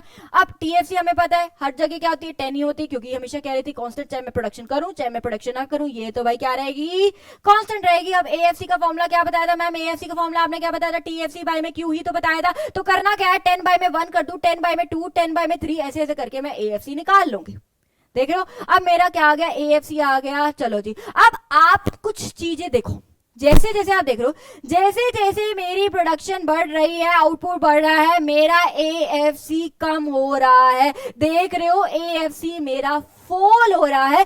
क्यों फॉल हो रहा है, क्योंकि भाई मेरा TFC हर बार क्या है, कांस्टेंट है, इसलिए मेरा AFC क्या हो रहा है, गिर रहा है, गिर रहा है। देख रहे हो, गिर रहा है, यही है इंपॉर्टेंट। जैसे जैसे मेरी प्रोडक्शन बढ़ रही है, मेरा AFC गिर रहा है। क्यों गिर रहा है, क्यों मेरा AFC फॉल हो रहा है, क्योंकि मैम TFC क्या है, मेरी कांस्टेंट है at each level of output, या at different levels of output पे, डिफरेंट लेवल ऑफ आउटपुट पे मेरा TFC क्या है, बिल्कुल जी मैम कांस्टेंट है। बिल्कुल, ये हमें टेबल समझ आ गई अच्छे से, कुछ भी नहीं था, करना क्या था, AFC तो निकालना था, उसके लिए हमने करना क्या, TC बाय में Q करती है, TC है मेरे पास, Q है, डिवाइड करो, हो गया है ना। ये हमें ये भी समझ आ गया क्यों गिर रहा है, क्यों फॉल हो रहा है, क्योंकि मेरा TFC क्या है, कांस्टेंट है। ये तो मैम अच्छे समझ है। अब मैम डायग्राम पे आ जाओ भाई, हाँ। अब देखते हैं मैम डायग्राम कैसे बनाते हैं। कुछ नहीं करना, अगर मैं इसको बेटा प्लॉट भी कर दूं, अगर मैं इसको प्लॉट करके दिखाऊं, यहां आपका AFC और यहां आपका यूनिट्स ऑफ आउटपुट, ये तो आप लिख ही लोगे ना, ये तो आप लिख ही लोगे। यहाँ आपका x एक्सिस 0 और y एक्सिस, ये नामकरण तो आप कर लोगे, मुझे पता है ना, इतना विश्वास हो गया मुझे आप पे। चलो अब एक बार देखते हैं, 1 2 3 4 5 6 7 8, हाँ 1 2 3 4 5 6 7 8। मैं थोड़ा सा हिंट दे रही हूँ, है ना, हिंट दे रही हूँ आपको। अब AFC मैं 2 2 का गैप ले लेती हूँ, 2 कितना ले लूँ, 10 तक, 2 4 6 8 और 10, हो गया जी मैम। 1 पे कितना है मैम, 10, 1 पे कितना है मैम, 10, बिल्कुल 10 है जी। चलो जी मैम, 2 पे है 5, 2 पे मैम 5 है, देखते भाई मैम, ये देखो, अरे मैम 2 4 6 8 5 यहाँ आएगा मैम, बीच में है ना मैम, ये मेरा आएगा 5 यहाँ पे, बिल्कुल मैम, यहाँ पे मेरे को एक मिल गया पॉइंट, बिल्कुल मैम। अब भाई 3 पे कितना है मैम, 3.3 है भाई मैम, 3 पे तो भाई 3 पे मैम है 3.3, भाई अगर 2 यहाँ है 4 यहाँ है तो 3 यहाँ होगा। अब 3 से ऊपर चले जाते भाई, मान लो मेरा 3.3 यहाँ पे है, बिल्कुल जी मैम, यहाँ पे मिल गया मुझे 3.3, है ना मैम। चलो जी, अब 4 पे कितना है 2.5, 4 पे कितना है 2.5, अगर ये 2 ये है 4 ये तो 3 ये तो 2.5 लगभग मैम यहाँ होगा मेरा। ठीक है जी मैम, ये मेरा 2.5 मिल गया मुझे, ये वाला पॉइंट भी बिल्कुल मैम मिल गया। अब आगे देखते हैं भाई मैम, 5 पे 2 है मैम मेरा, 5 पे तो 2 है, ये तो सोखा सा मिल गया मुझे, है ना मैम, ये मिल गया मेरे को 5 पे 2, ये वाला पॉइंट भी मुझे मिल गया। आगे देखते हैं 6 पे 1.67, ये तो मैम मुश्किल होता जा रहा भाई अब, है ना। 1 यहाँ होगा तो 1.67 मान लो मैम कुछ ऐसा सा होगा, है ना। 1.67 मैम कुछ ऐसा सा होगा, यहाँ मिल गया मुझे, बिल्कुल मैम मिल गया। 7 पे 1.42 और कम, 1.42 और कम ले लेती हूँ तो और कम ले लेती हूँ तो मान लो मैम मुझे यहाँ मिल गया, ठीक है। अब 8 पे तो मैम और ही 1.25, तो 8 पे 1.25 मतलब मुझे यहाँ मिल गया, है ना। 1.25 अगर मैं करूं यहाँ से तो लगभग मुझे यहाँ मिल गया। अब सबको मैं ज्वाइन कर देती हूँ, है ना। ये लो जी मैम, ये बन गया, ये बन गया, ये बन गया, ये बन गया, ये बन गया, और लो जी ये बन गई। देख रहे हो ये बन गई, ऐसा जी कुछ बन रही है, यही है हमारी AFC। सो AFC की शेप क्या आती है भाई, कन्वेक्स शेप होती है। आप देख रहे हो ये है आपका AFC। बच्चे यही पूछना चाह रहे हैं कि भाई शेप कैसे बनी, मैंने आपको सिखा दी भाई शेप कैसे बनी, कुछ मुश्किल नहीं है। आपको ऐसा जरूरी नहीं है पेपर में एक एक पॉइंट अलॉट करके करना है, आपको सीधा अब तक याद होना चाहिए AFC की शेप क्या बनती है मैम, कन्वेक्स बनती है। बिल्कुल जी, बिल्कुल कन्वेक्स बनती है। अब आ जाओ यहाँ पे, अब मैं यहाँ से समझा रही हूँ आपको हर एक पॉइंट। अब यहाँ से हॉर्स आते हैं, बहुत जरूरी है। अब यहां तक डायग्राम समझ आ गया, इसका मतलब ये नहीं आप टॉपिक छोड़ दिया, खत्म टॉपिक, नहीं जी बिल्कुल खत्म नहीं हुआ। यहां से बेटा आते हैं आपके हॉर्स के क्वेश्चन। पहला हॉर्स आप देख रहे हो, आपकी AFC डाउनवर्ड स्लोपिंग है, नीचे ऊपर से नीचे गिर रही है। मैम डाउनवर्ड स्लोपिंग आपने बहुत बार बताया है मैम। डाउनवर्ड स्लोपिंग का तो मतलब ये बताया था आपने कि डाउनवर्ड का मतलब होता है inverse relationship. Inverse relationship, inverse का मतलब नेगेटिव। एक चीज बढ़ी दूसरी चीज कम, एक चीज कम दूसरी चीज बढ़ गई। क्या मैम यहाँ पे कोई इनवर्स रिलेशनशिप हुआ था? बिल्कुल हुआ था मैम। जब आउटपुट बढ़ा था तो मेरा AFC क्या हुआ था, कम हुआ था। ये इनवर्स ही तो है, आउटपुट बढ़ा AFC कम, इनवर्स रिलेशनशिप। इसी वजह से मेरी AFC कर्व क्या बनी, पहला क्वेश्चन डाउनवर्ड स्लोपिंग बनी। क्वेश्चन आ जाता है why AFC curve is downward sloping, तो आप क्या बोलोगे, because there is a inverse relationship between output and AFC. When output increases, AFC declines. बिल्कुल, पहला क्वेश्चन डन। दूसरा, अब मैम दूसरा क्वेश्चन क्या बन रहा है कि हम देख रहे हैं AFC बारी बारी आउटपुट के बनने पर गिर रहे, फॉल हो रहा है। मैम बिल्कुल हमने पढ़ा ही था, क्यों मेरा AFC फॉल हो रहा था, क्योंकि भाई मैम मेरा TFC क्या है, कांस्टेंट है eight different levels of output. ये तो मैम बहुत अच्छे से समझ आ गया, दूसरा पॉइंट भी क्लियर। अब मेरा AFC ना ही Y एक्सिस को टच कर रहा है ना ही X एक्सिस को टच कर रहे, क्यों, क्योंकि मेरा AFC कभी भी जीरो नहीं हो सकता। AFC कभी भी जीरो नहीं हो सकता। मैम AFC क्यों जीरो नहीं हो सकता, क्योंकि TFC कभी जीरो नहीं हो सकता। हमने बात करी ना, जब हम zero level of output produce करते हैं तो भी TFC जीरो नहीं होता। जब TFC जीरो नहीं हो सकता तो AFC भी जीरो कैसे हो सकता है, तो AFC भी जीरो नहीं हो सकता। जब AFC जीरो ही नहीं हो सकता तो वो Y एक्सिस और X एक्सिस को टच नहीं करने वाला। बिल्कुल मैम, ये पॉइंट भी हो गया डन। चलो जी, अब चौथा पॉइंट क्या है मैम, जो ये शेप बन रही है ना, इस शेप को हम रेक्टेंगुलर हाइपरबोला क्यों बोल रहे हैं मैम? ये तो इलास्टिसिटी वाले चैप्टर में भी हमने वर्ड पढ़ा था, रेक्टेंगुलर हाइपरबोला। क्यों रेक्टेंगुलर हाइपरबोला बोल रहे हैं? क्योंकि बेटा जी अगर आप देख रहे हो, इस कर्व को बनाने के लिए कितने रेक्टेंगल्स हमने बना दिए भाई, ये बना, ये बना, ये बना, ये बना, ये बना, ये बना, ये बना, पता नहीं कितने बन गया ना, कितने रेक्टेंगल्स बना दिए। यानी इसलिए इस शेप को क्या बोल देते हैं भाई लोग, क्या बोल देते हैं, रेक्टेंगुलर हाइपरबोला। क्या बोल देते हैं, रेक्टेंगुलर हाइपरबोला।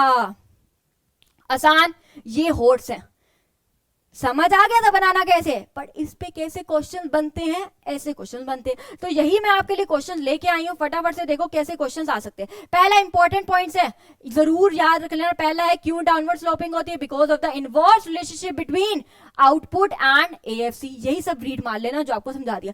क्यों वो never touches X axis and Y axis, क्योंकि आपका AFC कभी भी जीरो नहीं होता। क्यों नहीं होता, TFC जीरो नहीं होता, बिल्कुल जी। नेक्स्ट, आपका AFC क्यों गिरता है, क्यों गिरता है, क्योंकि आपका TFC क्या रहता है, कांस्टेंट रहता है eight different levels of output. ठीक है जी। अब AFC को हम रेक्टेंगुलर हाइपरबोला क्यों बोलते हैं, क्योंकि जो आपका TFC है वो हमेशा क्या रहता है, कांस्टेंट रहता है डिफरेंट लेवल्स ऑफ आउटपुट में। इसी के चक्कर में डिफरेंट डिफरेंट देख रहे हो रेक्टेंगल्स बनते हैं, और इसको हम क्या बोल देते हैं भाई, रेक्टेंगुलर हाइपरबोला बोल देते हैं। मोस्ट इंपॉर्टेंट पॉइंट्स है, याद कर लेना, दिमाग में घुसा लेना इसको।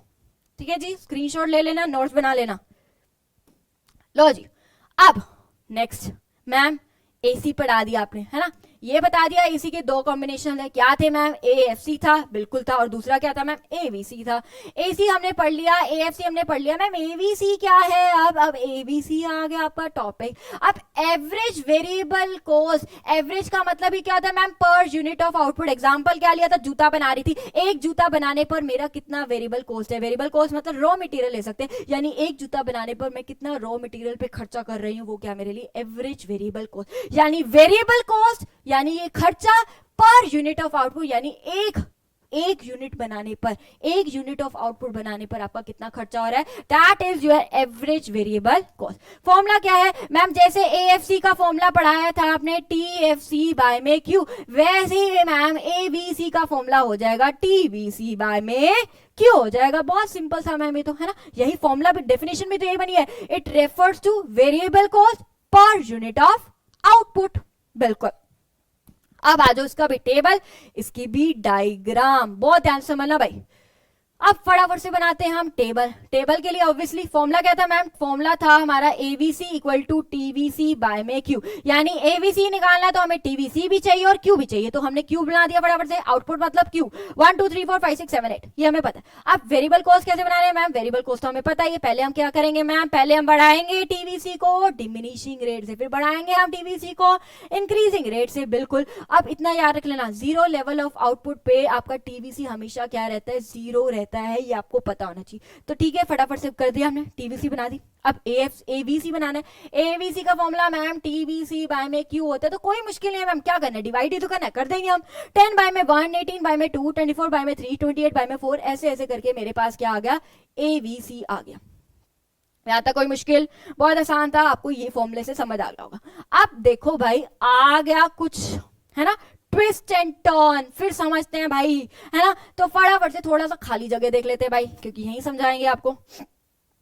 लो जी, अब देखो, अब आप देखो बेटा, आपका जो एवीसी है, आपका जो एवीसी बना वो पहले आप देख रहे हो डिक्लाइन हो रहा है, 10 से 9, 9 से 8, 8 से 7, 7 से 6.4, 6.4 से 6.3, यहां तक आपका एवीसी कम हो रहा है, गिर रहा है, खर्चा कम हो रहा है। एवीसी मतलब खर्चा कम हो रहा है, खर्चा कम ही हो रहा है, अच्छी बात है, वैसे तो खर्चा कम अच्छी बात ही। उसके बाद देखो आपका बढ़ने लग गया खर्चा, 6.3 से 6.6, 6.6 से 7.7, खर्चा बढ़ने लगा, है ना। इन दो केस में आपका खर्चा बढ़ने लगा। आपने देखा पहले आपका खर्चा कम हो रहा था, फिर आपका खर्चा बढ़ रहा है, भाई ये क्यों हुआ मैम, तो बेटा वही सेम चीज क्या थी मैम, सेम चीज, वही सेम चीज, due to law of variable proportion. Ma'am ये लो क्या कहता था, बता रखा है आपको, ये लो कहता था कि फटाफट से देख लो, ये लो कहता था जब मेरा पहले टीपी इंक्रीज हो रहा था, इंक्रीजिंग रेट से मेरा एमपी क्या हो रहा था मैम, मेरा एमपी क्या हो रहा था मैम, बढ़ रहा था। लेकिन जब मेरा एमपी गिरने लग गया तो मेरा टीपी क्या होने लग गया, बढ़ तो रहा था लेकिन कम रेट से बढ़ रहा था। बिल्कुल, जब मैम मेरा एमपी जीरो हो गया तो मेरा टीपी क्या हो गया मैम, कांस्टेंट हो गया, यहीं पे आके रुक गया। जब मेरा एमपी नेगेटिव हो गया तो मैम मेरा टीपी गिरने लग गया, डिक्लाइन हो गया। तो हम देख रहे हैं पहले मेरी टोटल प्रोडक्शन बढ़ रही थी, क्यों बढ़ रही थी, क्योंकि मेरा एमपी बढ़ रहा था। अब मेरी प्रोडक्शन बढ़ रही है तो ऑब्वियस सी बात है, जब मैं ज्यादा प्रोड्यूस करूंगी तो वो खर्चा मुझे कम लगेगा। जब वो खर्चा कम लगेगा, इसी की वजह से मेरा जो एवीसी है वो पहले क्या होता है, कम, ये खर्चा कॉस्ट कम होगी। एवीसी मतलब कम होने का मतलब क्या है, मेरा खर्चा कम हो रहा है, क्यों, क्योंकि मेरी प्रोडक्शन क्या हो रही है, ज्यादा हो रही है। बाद में क्या होता है मैम, बाद में ये होता है कि मेरी प्रोडक्शन बढ़ तो रही है लेकिन बहुत कम रेट से बढ़ रही है, फिर एक टाइम के बाद तो वो गिरने लग गई है। क्यों गिरने लगी है, क्योंकि मैम एमपी गिरने लग गया है ना, एमपी गिर के जीरो हो गया, जीरो से नेगेटिव हो गया, यानी मेरी प्रोडक्शन ही कम होगी। जब मेरी प्रोडक्शन कम होगी तो वही खर्चा मुझे क्या लगेगा मैम, ज्यादा ही लगेगा। अब ज्यादा लगेगा यानी मेरा एवीसी क्या होने लग गया मैम, बढ़ने लग गया, मेरी कॉस्ट बढ़ने लग गई, खर्चा बढ़ने लग गया। बिल्कुल जी, वही वाली बात हो रही है। ठीक है जी, सिंपल है। लिखोगे क्या, सबसे पहले ये वर्ड जरूर लिखोगे, due to law of variable proportion. फिर लिखोगे ये क्या कहता है, लो जब फिक्स फैक्टर को कंबाइन करते हैं वेरिएबल फैक्टर से, स्टार्टिंग में टीपी पे क्या इंपैक्ट पड़ता है, due to increasing of MP, वो सारा सिस्टम। फिर बताओगे, अब खुद सोचोगे भाई प्रोडक्शन ज्यादा हो रही है तो अब मेरा खर्चा क्या होगा, कम होगा। खर्चा कम होगा तो वही वाली बात है, इसी के चक्कर में मेरा एबीसी क्या हो रहा है, कम। बाद में वही प्रोडक्शन कम होने लग जाती है तो वही खर्चा मुझे ज्यादा लगता है तो एबीसी बढ़ने लग जाती है। बिल्कुल जी, क्लियर है इतना? मैम ये समझ आ गया क्यों कम हुआ, ये क्यों हुआ। अब डायग्राम भी समझा दो भाई। मैम अब डायग्राम समझा दो। बिल्कुल डायग्राम समझाते हैं आपको, फटाफट से देखो डायग्राम कैसे बनाना है। प्लॉट करते हैं Y axis, origin, X axis. यहाँ पे क्या बनाएंगे मैम, एबीसी बनाएंगे। यहाँ क्या बनाएंगे मैम, यूनिट्स ऑफ आउटपुट बनाएंगे। बिल्कुल बनाएंगे बेटा, चलो जी फटाफट से बताओ। ये लो क्या कहता था मैम, मैम ये लो कहता था कि स्टार्टिंग में जब मैं फिक्स फैक्टर को कंबाइन करती हूँ वेरिएबल फैक्टर से तो टोटल प्रोडक्शन मेरी इंक्रीज हो रही थी, इंक्रीजिंग रेट से। क्यों इंक्रीज हो रही थी, क्योंकि मैम मेरा एमपी बढ़ रहा था। अब मेरी प्रोडक्शन बढ़ रही थी तो वही खर्चा मुझे कम लग रहा था। मैम खर्चा मुझे कम लग रहा था इसलिए मेरी कॉस्ट कम होगी, मेरी एबीसी कम होगी। जी मैम बिल्कुल होगी, होगी कम। अब बाद में क्या होता है मैम, प्रोडक्शन बढ़ रही थी लेकिन इंक्रीजिंग रेट से नहीं बढ़ रही थी, डिमिनिशिंग रेट से बढ़ रही थी। पहले देख रहे थे आप कैसे बढ़ रही थी, बहुत एकदम, फिर बढ़ रही थी कम रेट से बढ़ रही थी। देखा था आपने? एक मिनट जी, इसका कोई नहीं, यहां पे मैं बना देती हूँ आपको, आपके लिए यहां पे मैं बना देती हूँ।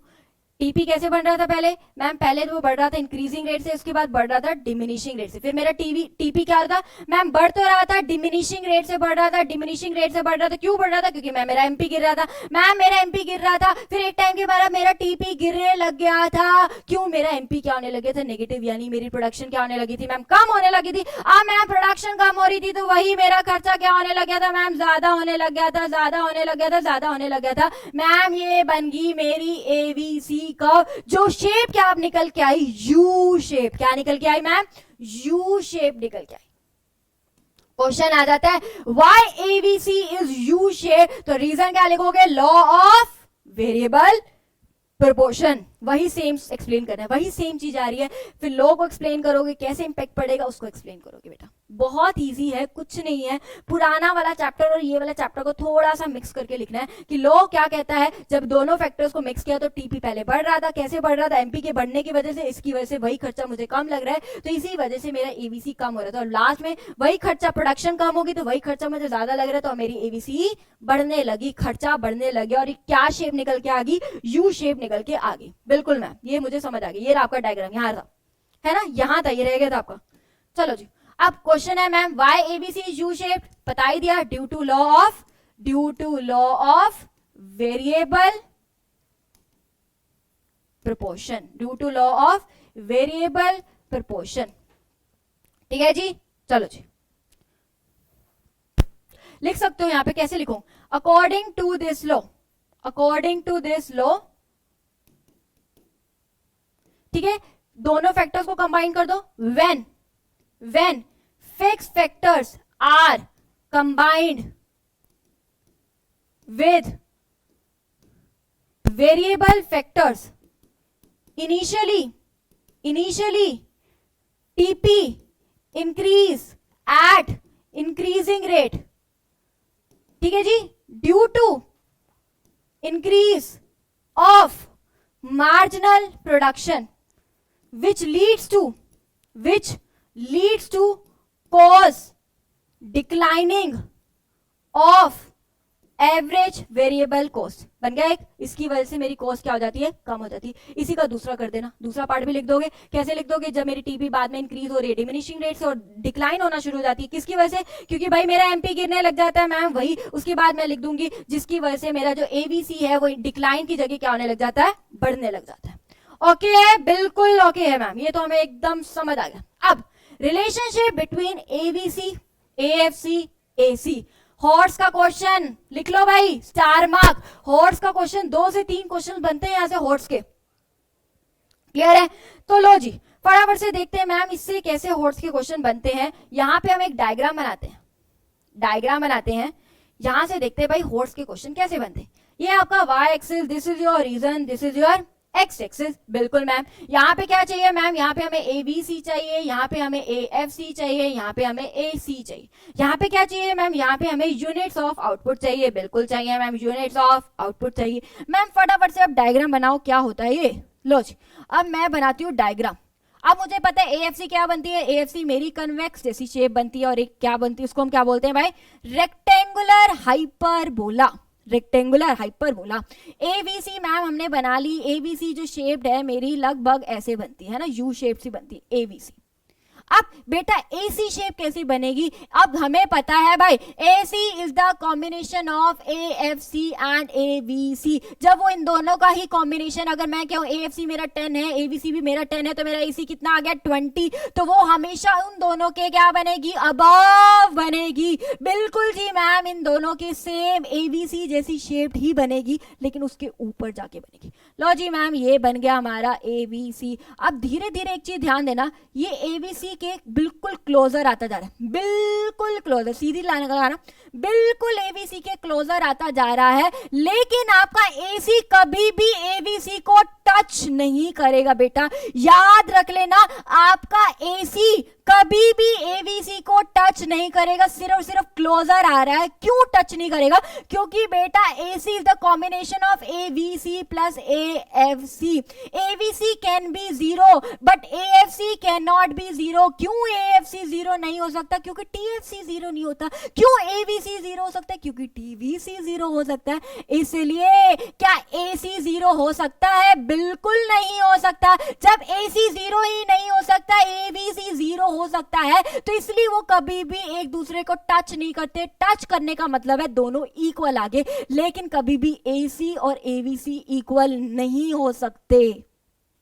क्लियर है, कभी भी एसी और एबीसी एक दूसरे के इक्वल नहीं हो सकते। यहीं से देखो, यहाँ 10 है, यहाँ 0 है, वो एक दूसरे के इक्वल नहीं हो सकते। वो क्लोजर आ सकते हैं बट इक्वल नहीं हो सकते, याद रख लेना, ठीक है, क्योंकि AC is a combination of ABC and AFC. Clear है, यही क्वेश्चन आते हैं बेटा। पहला क्वेश्चन ये बनता है कि क्यों एसी और एबीसी क्लोजर आने के बाद भी एक दूसरे को टच नहीं करते। टच करने का मतलब क्या है, दोनों इक्वल हो गए, क्योंकि एसी कभी भी एबीसी के इक्वल हो ही नहीं सकता, because AC is a combination of ABC and AFC, but ABC can be zero. क्यों एबीसी जीरो हो सकता है, क्योंकि टीवीसी जीरो हो सकता है, but AFC can not be zero. AFC can not be zero का मतलब है क्योंकि टीएफसी कभी जीरो नहीं होता, इसलिए एसी भी कभी जीरो नहीं हो सकता। एसी कभी जीरो नहीं हो सकता, एबीसी जीरो हो सकता है, तो ये दोनों कभी भी एक दूसरे को टच नहीं करेंगे। पहला क्वेश्चन। दूसरा क्वेश्चन ये आता है, क्यों एसी कर्व एबीसी और एएफसी के, क्यों एसी कर्व एबीसी और एएफसी के ऊपर बन रहा है, अबव बन रहा है। तो भाई इसका रीजन भी मैम यही है, because AC is a combination of AFC and ABC. अगर मेरा एएफसी 10 है, एबीसी भी 10 है, तो मेरा आंसर क्या होगा 20। तो हमेशा देख लो दोनों से ज्यादा आ रहा आंसर, तो वो क्या बनेगा, हमेशा ऊपर बनेगा, लाई अबव एएफसी एंड एबीसी। ये होर्स के क्वेश्चन बनते हैं, इसलिए करा रही हूँ डायग्राम। डन है, बिल्कुल डन है। एक क्वेश्चन आ जाता है, क्यों एएफसी डाउनवर्ड स्लोपिंग है, आपको पता है। क्यों एएफसी फॉल हो रहा है, ये आपको पता है, ठीक है जी। क्यों एबीसी और एएफसी की शेप यू शेप बन रही है, ये आपको पता है। क्यों बन रही है, लॉ ऑफ वेरिएबल प्रोपोर्शन। वही पूरी महाभारत लिख देनी अब, ठीक है। ओके जी मैम, अब अगले टॉपिक पे चलते हैं हम। अगला टॉपिक है आपका मार्जिनल कॉस्ट। कॉस्ट मतलब खर्चा। मार्जिनल का मतलब क्या होता है बेटा, मार्जिनल का मतलब होता है एडिशनल। क्या मतलब होता है, एडिशनल, यानी एडिशनल प्रोडक्शन करने पर, एडिशनल प्रोडक्शन करने पर एडिशनल कितना खर्चा हो रहा है, इसको हम कहते हैं marginal production. Additional cost incurred due to additional units of output produce. हमने अभी तक जितने भी चैप्टर पढ़े, हमने एमपी वाला भी पढ़ लिया ना, तो एमपी का फॉर्मूला क्या निकालते थे, टीपीएन माइनस टीपीएन माइनस 1। वैसे ही मार्जिनल कॉस्ट का फॉर्मूला क्या बन गया भाई, TCN minus TCN minus 1। Additional कितना खर्चा हो रहा है एडिशनल यूनिट्स ऑफ आउटपुट को बनाने में। अगर मैं बेटा यहां पे बात करूं, ठीक है, अगर मैं यहां पे बात करूं ना, एडिशनल आउटपुट को बनाने में, एडिशनल आउटपुट को बनाने पर एडिशनल कितना खर्चा होता है, उसको मैं क्या बोल देती हूँ भाई, मार्जिनल कॉस्ट बोल देती हूँ। बिल्कुल जी, मार्जिनल कॉस्ट बोल देते हो आप। चलो जी, अब यहां देखो भाई, ये आ गया फॉर्मूला क्या है, टीसीएन माइनस टीसीएन माइनस 1, जिसको हम चेंज इन टीसी भी बोल देते हैं। क्या बोल देते हैं भाई, चेंज इन टीसी, और इसी का है चेंज इन टीसी बाय में चेंज इन क्यू, यानी एडिशनल आउटपुट को बनाने पर एडिशनल कितना खर्चा हो रहा है, यही हो गया आपका मार्जिनल कॉस्ट। बिल्कुल मैम, इतना क्लियर हो गया। अब फटाफट से इसकी भी टेबल, इसकी भी डायग्राम देखते हैं भाई। मैम कुछ भी नहीं है, टेबल क्या बनानी है, देखो एमसी चाहिए है ना, एमसी चाहिए तो एमसी का फॉर्मूला क्या है, टीसी बाय में क्यू, है ना। अब टीसी चाहिए तो टीसी के लिए क्या चाहिए हमें, टीएफसी भी चाहिए, टीवीसी भी चाहिए और टीएफसी भी चाहिए। तो सबसे पहले हम टीएफसी और टीवीसी बना देते हैं। आउटपुट हमें पता है, टीएफसी फटाफट से बना दिया, टीवीसी फटाफट से बना दिया। अब टीवीसी आ गया, टीएफसी है तो टीसी भी निकल गया। TC is a combination of TVC plus TFC. अब इन दोनों को ऐड कर दिया तो आपके पास आ गया टीसी भी, ठीक है। अब टीसी आ गया तो एमसी भी आ गया। एमसी का फॉर्मूला क्या था भाई मैम, एमसी का फॉर्मूला था टीसीएन माइनस टीसीएन माइनस 1। तो पहला dash 20 minus 10 10, 28 minus 28 34 minus 28 6, 38 minus 34 4, 42 minus 38 4, 48 minus 42 6, 56 minus 48 8 and 72 minus 56 16। ये क्या है आपका MC। MC का मतलब क्या होता है, TCN माइनस TCN माइनस 1। नीचे में से ऊपर, नीचे में से ऊपर, नीचे में से ऊपर, नीचे में से ऊपर, नीचे में से ऊपर, नीचे में से ऊपर, नीचे में से ऊपर, नीचे में से ऊपर माइनस करने वाले हैं। ये आ गया आपके पास MC। इसका मतलब ही यही है कि एडिशनल आउटपुट बनाने पर 0 से 1 गए, 1 से 2, 2 से 3, 3 से 4, एडिशनल यूनिट्स ऑफ आउटपुट को प्रोड्यूस करने पर एडिशनल कितना खर्चा हो रहा है, एडिशनल आउटपुट बनाने पर एडिशनल कितना खर्चा हो रहा है, this is your marginal cost. Clear है बच्चा, यही आपका क्या है, मार्जिनल कॉस्ट है। अब फटाफट से एक चीज देखो, अब फटाफट से एक चीज देखो, यहां पे भी सेम। पहले आपका एमसी देख रहे हो गिर रहा है, 10 से 8, 8 से 6, 6 से 4, 4 है ना, फिर एक टाइम पे रुक गया, फिर उसके बाद बढ़ना शुरू हो गया। 16 देख रहे हो, 4 से 16, 16 से 8, 8 से 16 है ना, ये क्या हो गया, बढ़ना शुरू हो गया। पहले आपका एमसी गिर रहा था, फिर आपका एमसी बढ़ने लग गया था। मैम अब देख रहे हो, फिर से देख रहे हो, खर्चा पहले कम हो रहा था, वही खर्चा आपका बढ़ने लग गया था। क्या कारण है बेटा, वही कारण है। क्या कारण था भाई, लॉ ऑफ वेरिएबल प्रोपोर्शन। ये लॉ क्या कहता था, जब फिक्स फैक्टर और वेरिएबल फैक्टर को कंबाइन कर दो तो पहले टीपी आपकी बढ़ रही थी इंक्रीजिंग रेट से। क्यों बढ़ रही थी, क्योंकि मैम एमपी बढ़ रहा था, इसकी वजह से। अब सोचो भाई, प्रोडक्शन ज्यादा हो रही है, प्रोडक्शन ज्यादा हो रही थी, वही खर्चा मुझे मैम कम लग रहा था, है ना। उसके बाद मैं प्रोडक्शन तो बढ़ रही थी लेकिन कम रेट से बढ़ रही थी, लेकिन फिर उसके बाद प्रोडक्शन तो मेरी कम होने लग गई थी। क्यों, क्योंकि मेरा एमपी गिरने लग गया था, गिर के 0 और 0 से नेगेटिव होने लग गया था। अब वही खर्चा, अब वही देखो, प्रोडक्शन क्या होने लगी, कम होने लगी, प्रोडक्शन कम होने लगी, तो वही खर्चा मुझे क्या लगने लग गया मैम, ज्यादा लगने लग गया। इसलिए मेरा एमसी देख रहे हो बढ़ने लग गया, खर्चा बढ़ने लग गया। वही बात है बेटा। डायग्राम भी देखते हैं भाई, डायग्राम कैसे बनाएंगे, डायग्राम मैम यही बना लेते हैं एक बार, है ना। लो जी, ये हो गया आपका, ये हो गया आपका y axis, origin, x axis. यहाँ आपका पूरा का पूरा लिख लेना मार्जिनल कॉस्ट, यहाँ लिख लेना भाई units of output, units of output, है ना। वही सेम कैसे करोगे, पहले में प्रोडक्शन ज्यादा हो रही थी, प्रोडक्शन ज्यादा हो रही थी तो वही खर्चा आपको क्या लग रहा था, कम लग रहा था। फिर धीरे धीरे आपकी प्रोडक्शन कम होने लगी थी, आपने देखा ही था। क्यों प्रोडक्शन कम होने लगे थे, क्योंकि आपका एमपी क्या हो गया था, टोटल प्रोडक्शन कम होने लगी थी, क्योंकि आपका एमपी गिरने लग गया था। वही, अब प्रोडक्शन कम है तो वही खर्चा आपको क्या लगने लग गया था भाई, ज्यादा लगने लग गया था। तो ये क्या बन गया आपका एमसी, वही है, पहले खर्चा कम, पहले खर्चा कम हो गया, फिर एक टाइम के बाद 4 से 4 कांस्टेंट हो गया, यहाँ पे रुक गया, उसके बाद वही खर्चा बढ़ने लग गया, वही खर्चा आपका बढ़ने लग गया। This is your MC curve. Clear है। अब क्वेश्चन आ जाए, why MC is U shape, तो लिख लोगे due to law of variable proportion. वही सेम समझा देना, बिल्कुल आ गया क्वेश्चन, समझा देना पेपर में, मैम को कह देना भाई अच्छे से आता अब तो क्वेश्चन। लो जी, 2-3 पॉइंट्स रह गए, 2-3 क्वेश्चन रह गए, बहुत इजी है, आ जाता है क्वेश्चन। रिलेशनशिप बिटवीन, यहां से भी हॉर्स आते हैं। अब बच्चे कहेंगे मैम कितने हॉर्स आते हैं यहां से, बेटा ये चैप्टर है ही पूरा हॉर्स के लिए इंपॉर्टेंट, बहुत इंपॉर्टेंट है चैप्टर हॉर्स के लिए। Question, relationship between AC and MC, AC and MC मैं आपको अच्छे से बना ही देती हूँ। देखो भाई, लो जी बेटा, तो आप शुरू करते हैं भाई ये वाला टॉपिक। यहां आएगा मेरा y एक्सिस, यहां आएगा मेरा ओरिजिन, यहां आएगा मेरा x एक्सिस। यहाँ पे हम क्या बना रहे हैं भाई, AC और MC, क्योंकि हम बना क्या रहे हैं, AC और MC का रिलेशन। ठीक है जी, यहाँ पे आ जाएगा मैम यूनिट्स ऑफ आउटपुट, क्या आ जाएगा यहाँ पे, यूनिट्स ऑफ आउटपुट, बिल्कुल जी। अब फटाफट से कलर चेंज कर लेते हैं एक बार पेन का, है ना, ये ले लेते हैं, चलो लो जी, अब सबसे पहले मैं बनाती हूँ एसी। एसी की कर्व क्या होती है मैम? यू शेप्ड होती है, तो फटाफट से एसी बना देते हैं मैम। ये बन गया हमारा एसी बन गया। एमसी भी यू शेप्ड होती है, लेकिन बेटा एमसी यहां से मैं नीचे से काट रही हूं, ये बन गया मेरा एमसी। देखोगे तो ये भी यू शेप्ड ही है, लेकिन हमेशा बेटा एमसी जो है वो एसी को नीचे से काट रहा है। एमसी एसी को नीचे से काट रहा है, ये है मेरा एमसी। ठीक है, इस पॉइंट पे अगर हम बात करें, ये जो पॉइंट है, इस पॉइंट पे आपका एसी और एमसी क्या है? इक्वल है। क्या है भाई? इक्वल है। आपको पता है जहां पे वो टच कर दे वो क्या हो जाता है? इक्वल पॉइंट बन जाता है। चलो जी, अब यहां से जो बेटा आते हैं ना आपके हॉर्स क्वेश्चन, उसको डिस्कस करते हैं। बहुत इंपॉर्टेंट क्वेश्चन है फॉर योर एग्जाम। लो जी, अब देखो भाई, पहला पॉइंट आप देख रहे हो, जब आपका एमसी गिर रहा है, जब आपका एमसी गिर रहा है, लो जी ये गिर रहा है भाई मैम, यहीं तक गिर रहा है एमसी, तो उसके बाद तो एमसी क्या होने लग गया मैम? बढ़ने लग गया। जब आपका एमसी गिर रहा है तो क्या आपका एसी भी यहां तक देख लेते हैं मैम, एसी लगभग यहां तक, यहां आएगा, है ना? क्या आपका एसी भी गिर रहा है? बिल्कुल गिर रहा है मैम, ये तो बिल्कुल ट्रू है ना? बिल्कुल ट्रू है। जब मेरा एमसी गिर रहा है तो मेरा एसी भी गिर रहा है। पहला पॉइंट तो मैम बिल्कुल क्लियर हो गया, बिल्कुल ट्रू है, बिल्कुल सच है, बिल्कुल। चलो अब सेकंड पॉइंट देखते हैं।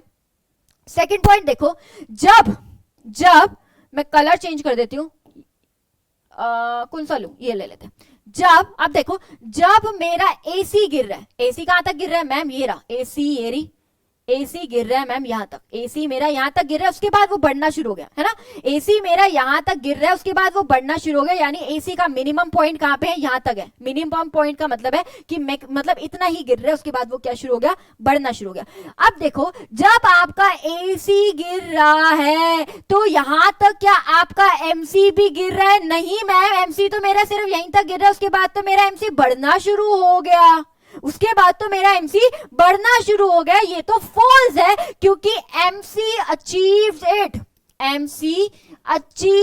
It minimum point. मिनिमम का मतलब lowest point, minimum point earlier than AC, MC ने अपना मिनिमम पॉइंट एसी से पहले अचीव कर लिया। एसी का मिनिमम पॉइंट यहां पे है, तो एमसी का मिनिमम पॉइंट यहां पे है।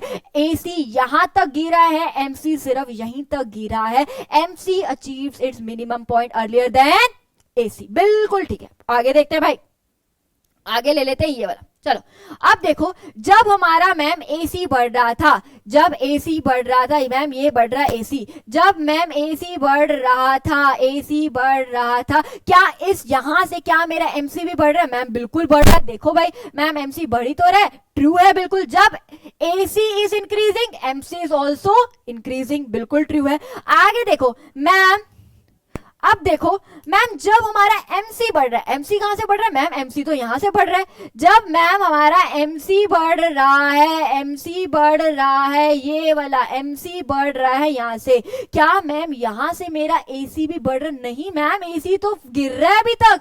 जब एमसी बढ़ रहा है तो एसी इज स्टिल फॉलिंग, गिर रहा है, तो ये भी क्या है मैम?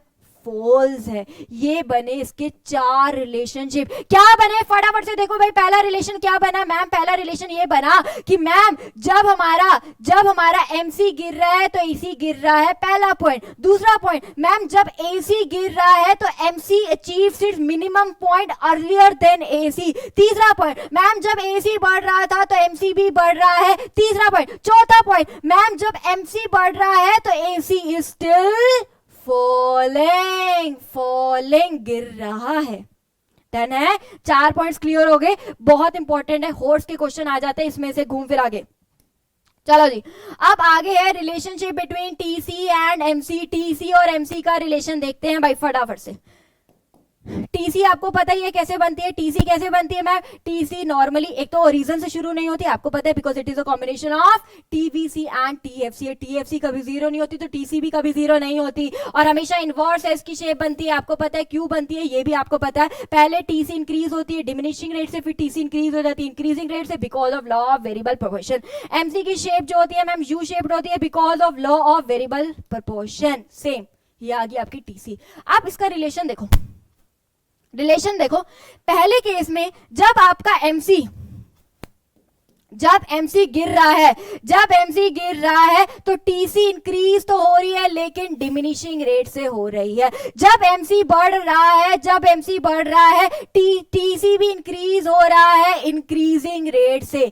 तीसरा पॉइंट, MC पहले गिर रहा है फिर बढ़ रहा है, TC दोनों टाइम ही बढ़ रहा है, बस फर्क ये है पहले टाइम वो डिमिनिशिंग रेट से बढ़ रहा है, दूसरे टाइम वो इंक्रीजिंग रेट से बढ़ रहा है। ये इसके 3 रिलेशन बन गए। बिल्कुल जी, ओके जी मैम। लो जी, चैप्टर हो गया समाप्त। I hope this video is very much clear to you. आपको बहुत अच्छे से समझ आ गया होगा बेटा। बस ऐसे ही पढ़ते रहिए, मुस्कुराते रहिए, खुश रहिए। Thank you.